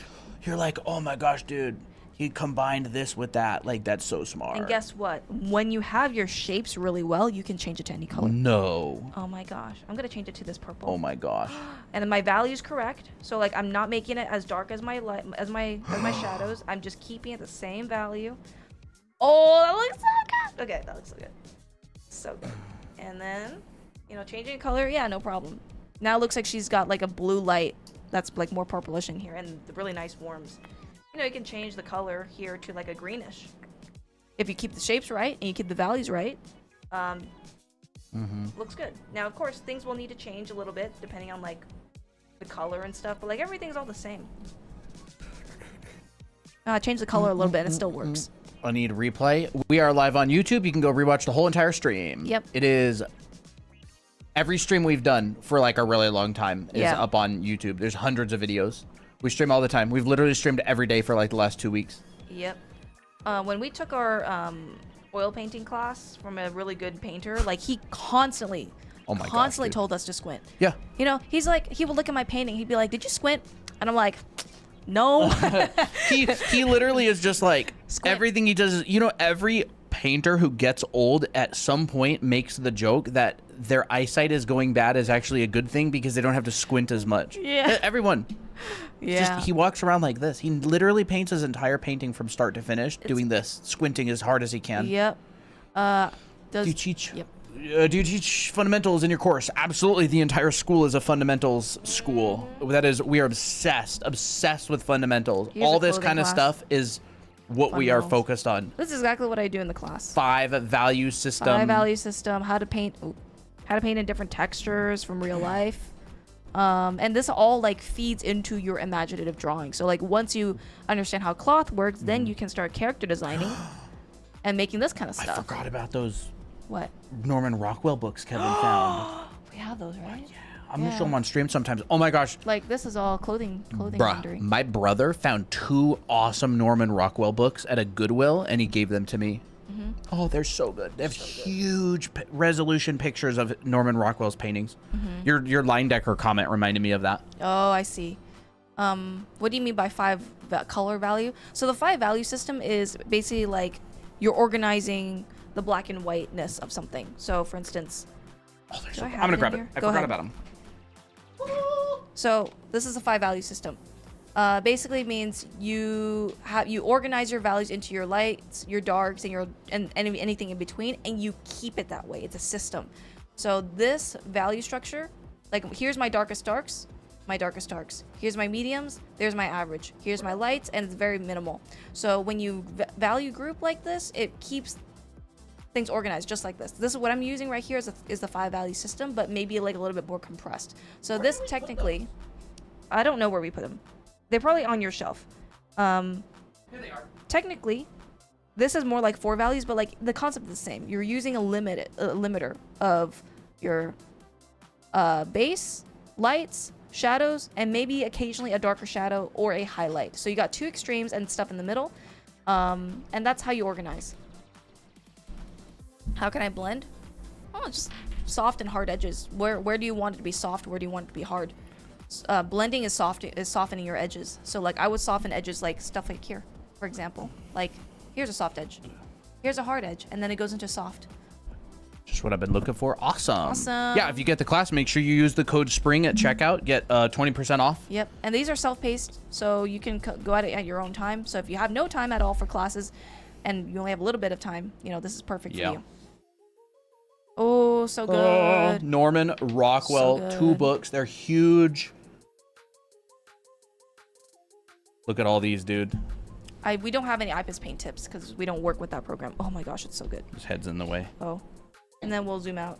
Yeah. Dude. Norman Rockwell. Oh my These books. My gosh. brother found them at a Goodwill. They're in perfect condition. Look at all those facial expressions. Good.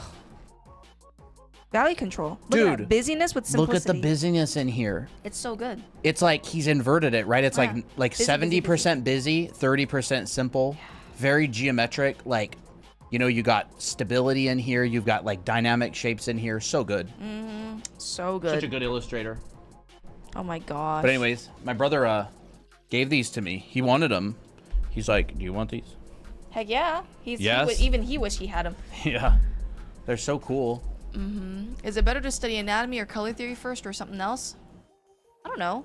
I mean, That's up to you. color theory is something that you learn in addition to other stuff. Like, it's hard to learn color theory just by itself. Yeah, unless you're doing like purely abstraction, but then you're also doing design. Yeah, so it's, yeah. Color theory is like, yeah, it's like applied to stuff. Yeah. It's applied to things. Like, for me here, like, I'm applying color theory, but I'm also applying value. I'm applying my value structure. I'm applying the form drawing. So, like, it's really hard to just do color theory alone. For me personally, I can't do abstraction very well. Not unless I'm, like, I don't know, doing a still life or something and purely making it very, I don't know, abstract shapes. But it's like, I'm thinking about color theory in terms of what's my light going to be and what's my dark. Oh, my color theory information shows me that if this is mainly in a purple background, my shadows will have this purple tone. Yeah. And maybe my everything will kind of be toned down to a purplish tone. Did you answer that question? No, I did not. Okay. So someone said, wait, so cool colors are the light and warm colors are the dark or something else? In this particular piece, no, you got warm lights here. Yeah, I got warm lights. Like, Pretty warmer. warm lights. But Yeah. the shadow is also, so you got a cool light here. Yep. And a cool, no, your cools are the lights here. Okay, yeah, my cools. Okay, yes. Cools are the lights because my light is coming from, Yeah. my light is blue, and that blue is blanketing over a warm skin tone, so it cooled it down, and then it's warmer on the shadows. So that's it's cool light. It doesn't shadows. matter what structure you use. You can have cool lights, warm shadows. You can have warm lights, cool shadows. You can have warm lights, warmer shadows. Yeah. If your shapes and your values are right and you have some logic to your color, you can pretty much do whatever you want. Here's like this warm is light. warm light, warmer shadows. But then you have cool secondaries in your shadows too from the sky. So like you can do whatever you want. It's just, is there a logic to the color? Yeah. And does it make sense visually? And are other fundamentals working well? Like your perspective, your form, your lighting, your design, all that sort of thing. Color just doesn't really matter that much. Like it matters, but it's so incredibly flexible that it almost doesn't matter. Yeah. You know what I mean? Oh yeah, here's like very cool. What do you feel is something you feel isn't talked about enough that you'd like to share it with all artists, not just beginners? Ooh. I'd have to think about it. Yeah. Like this one is really cool light and cooler shadows. Yep. Cool light. But notice that this cool light here looks warmer in comparison to the cool Yep. of everything. So like this can still be cool, but now it's the warm in this Yes. piece. It's it's a all cool, relative. but it's not as cool. So Yeah. it's the warm. Yeah. But it's, you know what I mean? It's like, it doesn't matter. There's a relationship. And so it's like, Technically, is that the warm or is that a cool? As opposed to what? as opposed to what? But it's like both. Yeah. It doesn't matter. There's a Yeah. relationship. And the Yep. relationship makes sense. And the shapes are right. And the form is right. So it works. Can we buy lessons in coloring and rendering? I mean, our school, our school, like I teach the school painting has. class in our school, And and that's I talk endlessly about color and rendering and doing still lifes and studying from observation and creating your own pieces and color schemes and a lot. So this is this is the program where you get it's a one-time payment and you get it all at once. So you'll have the rendering class there. Yeah, but that's what we have available right now. Yeah. It's trippy only when you start thinking of it in terms of the color. But like it's not as trippy when you have an understanding of value. Yeah, it is at your own pace. Yes. Yes. And you get it forever. Yeah, it is trippy. It is trippy. I find that I like to understand color in terms of three things, and this is just because someone said it, and I'm like, oh my gosh, that changed my life. Hue, value, saturation. That's a Yeah. trinity of color theory. And then of course the warm and cool and relationships and stuff, but like that's the main three. Yeah. Like what's this hue? Like, I can tell that this hue is a purple hue. But is it warm or cool? Oh, it's like more on the warmer purple side. Maybe it's more like towards a violet. And saturation, it's not that saturated. So then when I color pick this, it's almost like a guessing game. Oh, what do you know? It's kind of like almost leaning to a warmish violet. Low saturation, right? So that's what I think about as well. Like, I think color theory also really helps when you're like trying to guess what color something is. So rather than say, like, okay, based on this color isolated alone, what does this feel like? This feels like a gray that's leaning towards maybe a bit of cool. It's kind of violetish, light value. So like maybe 30% gray. And then you color pick, and then you also like check. Yeah, that checks out. But it will be more understandable when you have all the other fundamentals like linked together, and stuff. That's what I find personally for me. Ooh, that's cool. Okay. That is so awesome. You should show what you're doing, Colton. Should I? Yeah. Oh my gosh, that's so cool. It looks like a post-it note. Well. Like, this is my original study, right? It's monochromatic. It's just in this red. And if I make a layer, I can turn all the darks a little bit more like pinkish. And if I make another layer, I can turn all of my lights a little bit more yellow. And so you can start getting a color scheme in here, and you could change all of your midtones to something. And so like images are relatively easy to color as long as the value structure is figured out. Then you can just add some sort of color logic on top of it. Like, it's not that, like, you can start adding So cool. a logic to it. And maybe we go Is it consistent, here. You know? Yeah, maybe we go back here and we go, okay, we'll just select around the whole figure, and then we can go, Ooh. you know, maybe something like this. So like you can start to add color to this very quickly, but like my value structure is already set up. Like, this is just a monochromatic study, right? Everything's the same color. Well, mostly. Is the app Procreate a bit new? Yes, I was using Procreate. This is Photoshop. Do most drawings start in black and white and gray? Not No. mine. I start in color. I started this one in color. I did the whole thing in color. A little really quick sketch in the very beginning of like a line, and then did the whole thing in color. And like I did a demo on stream the other day where I did this and talked about the form and the lighting and the color and the bounce light and everything. And I did all this in color. Same with the McDonald's one. Ooh. You know, add little stuff over top or whatever. Bye, Nori. Yeah, but we also think in black and white in a way. Like, I think of this in black and white. Like, I'm thinking, okay, this is gonna be dark against medium gray, against a little bit darker gray. I'm just using color as a filter in a way. Is the course about Procreate or Photoshop? It's not about any art program. It just uses basic tools. We work in Photoshop, but all of the tools are basic tools that every art program has. What is this? My mic? Oh, this is Miki's hair. I was like, what is? Yeah, I thought the mic was. I thought that was the. I'll zoom it in a little bit further. Let's see here. Color temperature depends on if it's closer to red or blue. It's more like if it's warmer or cool. I mean, yeah, in a way. I mean, there's also the gray factor, right? Yeah. Which is like gray is a neutral. So, but yeah, I mean, your warmest and your coolest, and then any hue is going to be any hue change is going to be a temperature change. Any hue or saturation change is going to be a temperature change. Yeah. I'm gonna merge this.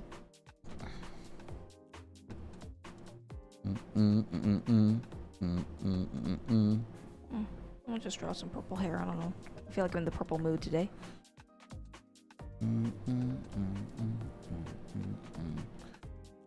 Sometimes I'll just start with a random color, just like this. Like, I'll be like, okay, her hair's purple. It's going to be a warm purple. And then the shadows, I'm going to decide, oh, do I want it warmer or cooler than this purple?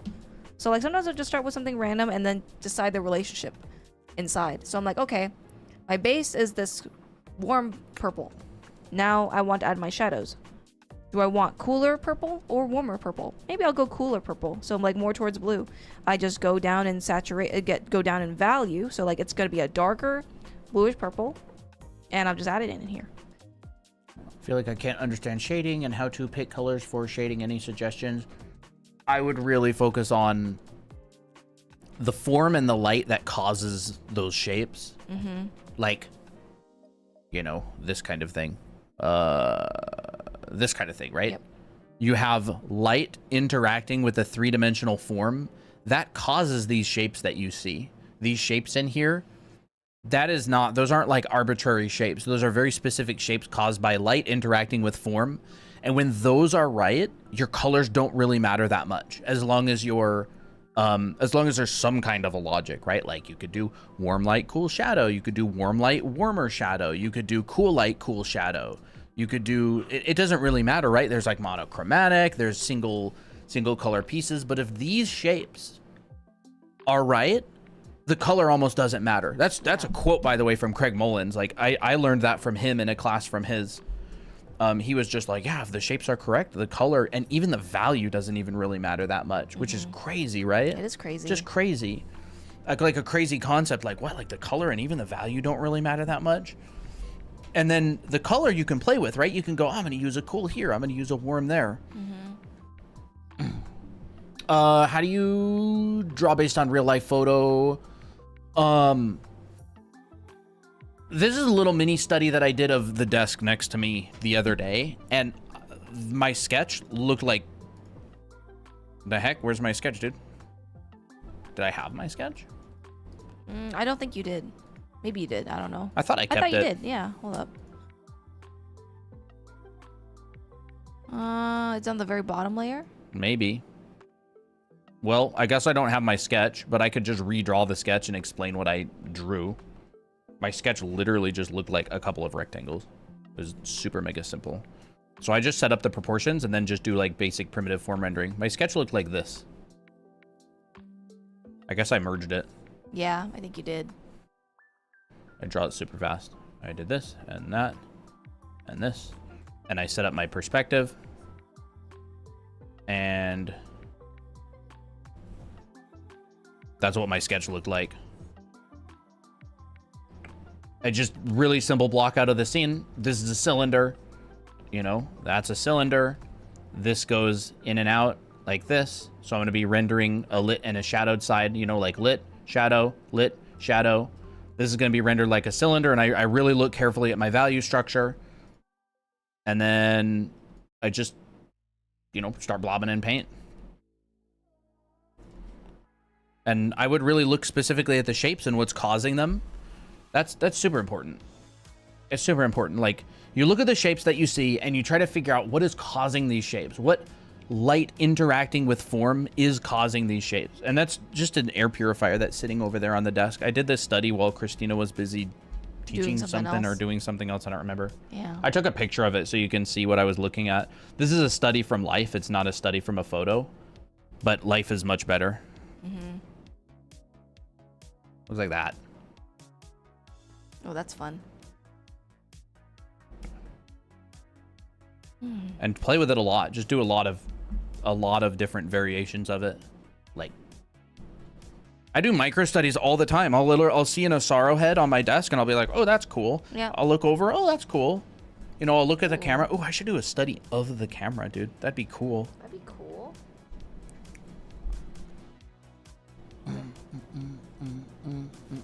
No, it's not Mau Mau. It's ROC. Yeah. June.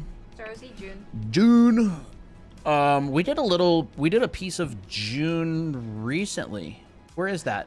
Oh, The yeah. gamer- I sent it to you, I think. Do I have a while it? back.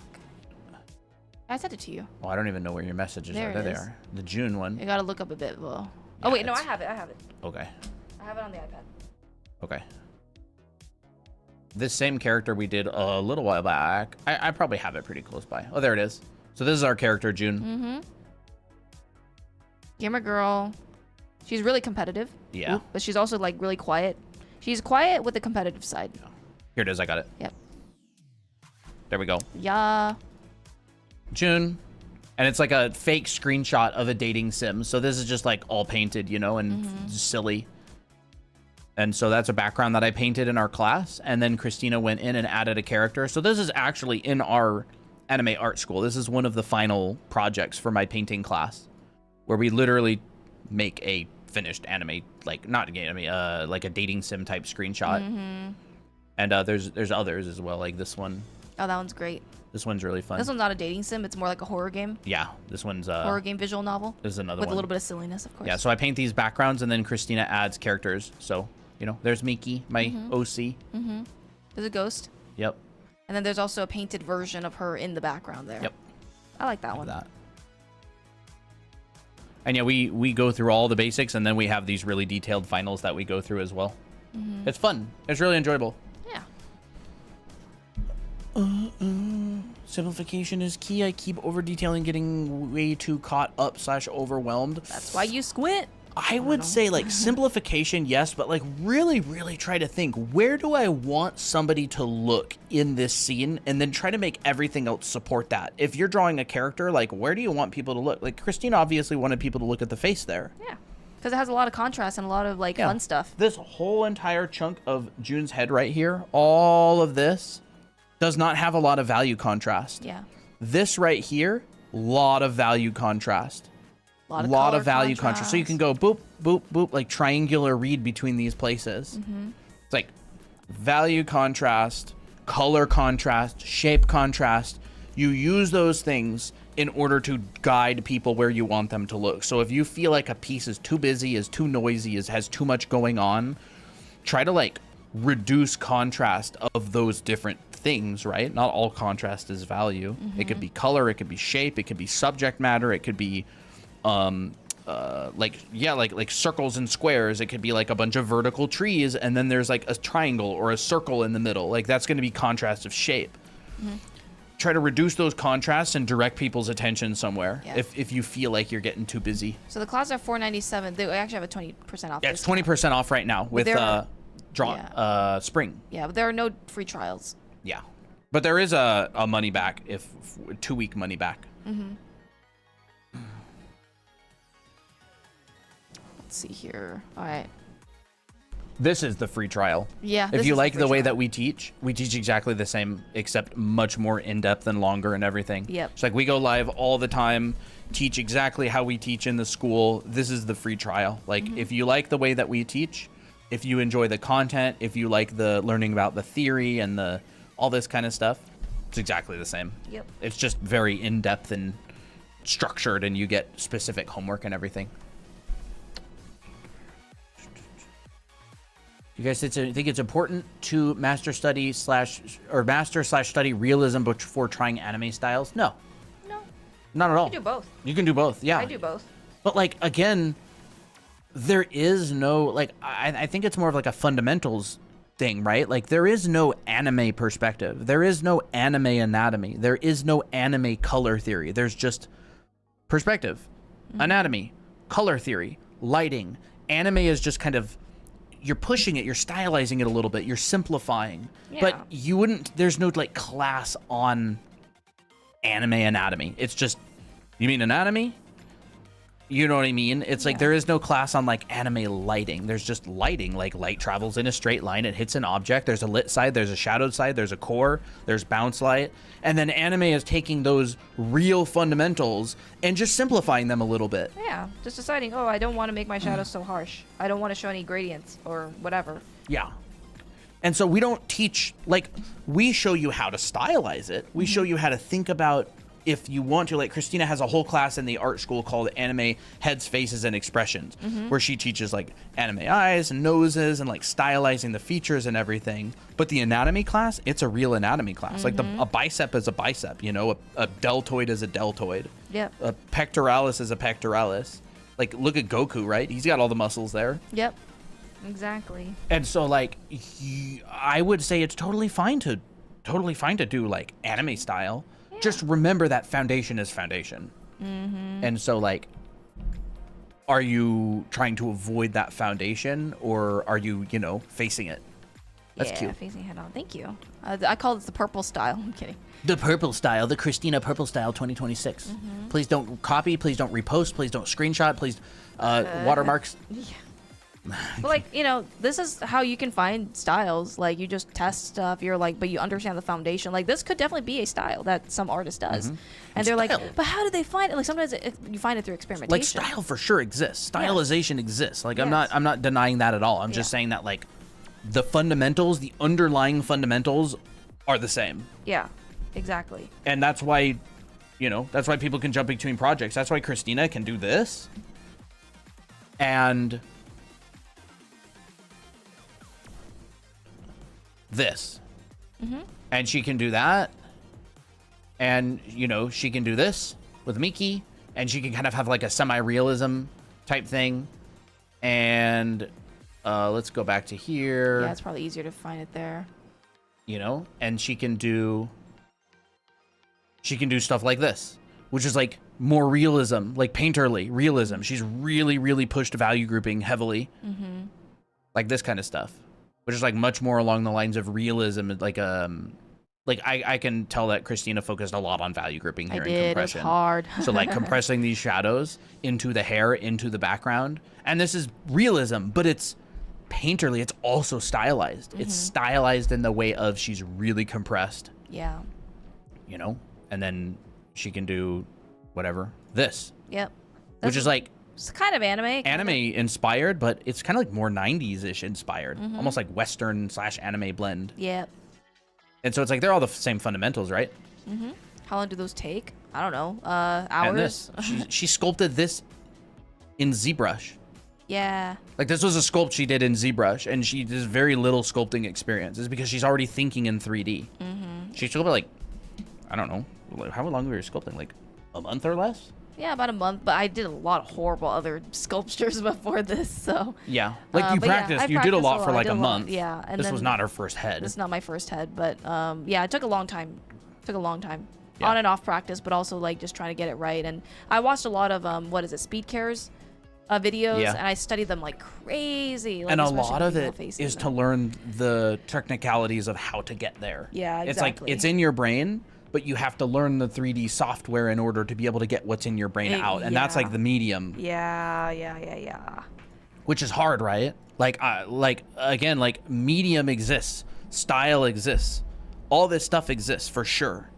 Fundamentals underlying, it's like, you know, she studied a lot of Osaro heads. She took head drawing classes. Like, you know how Christina learned how to make and sculpt heads? She didn't sculpt heads. She drew a lot of them. And then she could sculpt the head because, again, she's thinking in 3D. She understands this really, really, really well. Whenever she draws a head, she's 3D printing a head on paper. Yep. Whenever she sculpts a head, she's sculpting it. You know? I'm drawing it, but just in a 3D form. Yeah, it's like that. What's your tablet? This is a iPad Pro 13-inch. I'm in the purple mood today. Look at all these purple stuff. Dang, dude. Yeah. Purple. I need a purple drink. I need a purple cat. Applejack, can I 10 o'clock, bro? purple? They're crazy. Purple. Pink. Can we dye you purple? Ugh. So motivated. Awesome. Well, I'm glad you are. We're going to be streaming like a lot, by the way. We're going to be streaming tomorrow, Wednesday. We're probably going to be streaming pretty much every day through the end of the month. Yep. Streaming's been really fun and good. And we're running our spring sale for our school. It's 20% off. Right And we're working on cooking up new anime head models as well. So I've been working hard on that. These are actually multicolor prints. So no more hand-drawn faces that smudge and smear. They don't smear that bad, but like... But permanent, amazing eyes. Yep. On top. So these are the new heads that we're going to be making. But we have like 50 or 60 sets of these heads. And they're really good. They're hand-drawn. So if you want to grab a hand-drawn face from Christina, they will not be around forever. These are... we're not manufacturing any more of these. We have like, I don't know, like 50 sets of these left, and we're done. Like... Yep. They take too long to make. They're hard to make, and we don't make very much off of them. So we're moving to different heads, which is the ones that I just showed you. How long is the sale for this? It's about the end of the month. A little bit longer. I usually let it run for like a couple more days just in case there's stragglers. But you got how much? You got a little over a week. Yep.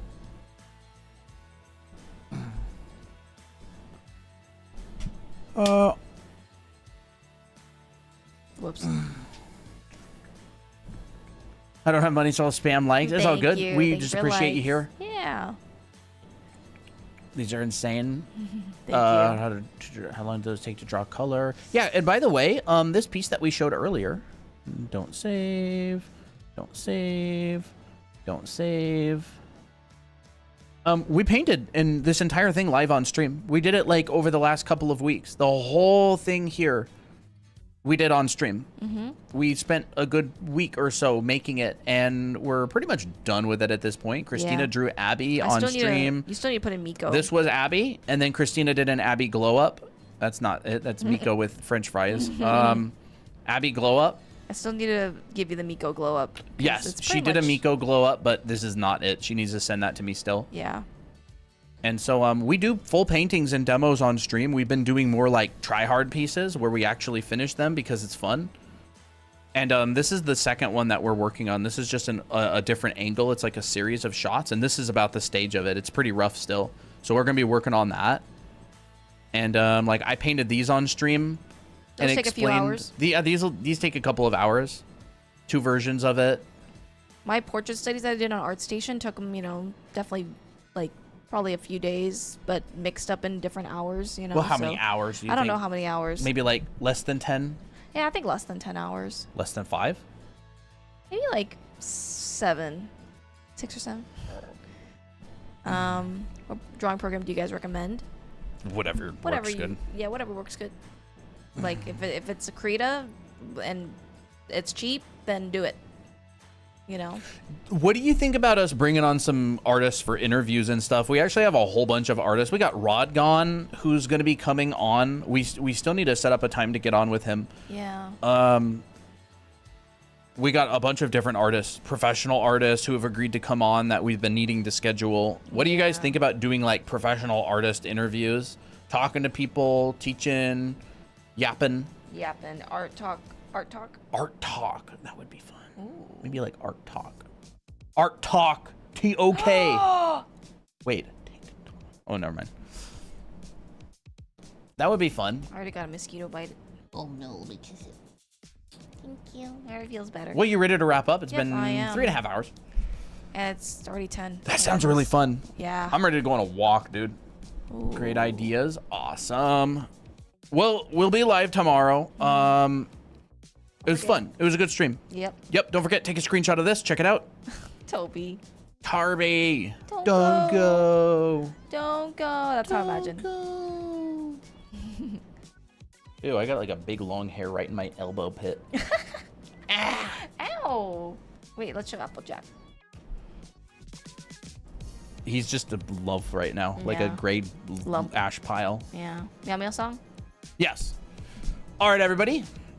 Well, that is going to be it. We're gonna head off. We'll go live tomorrow, and I'm hungry. there we go. I'm hungry too. Good night, everybody. Thank you for hanging out.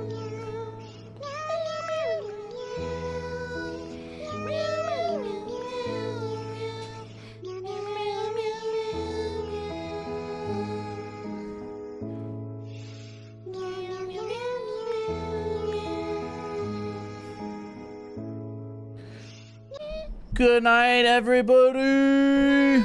See you later. Bye. Don't forget about Applejack. Yep. He loves you. He don't even know you exist. Bye-bye. Bye. And see you later, YouTube as well. Bye bye. Bye-bye.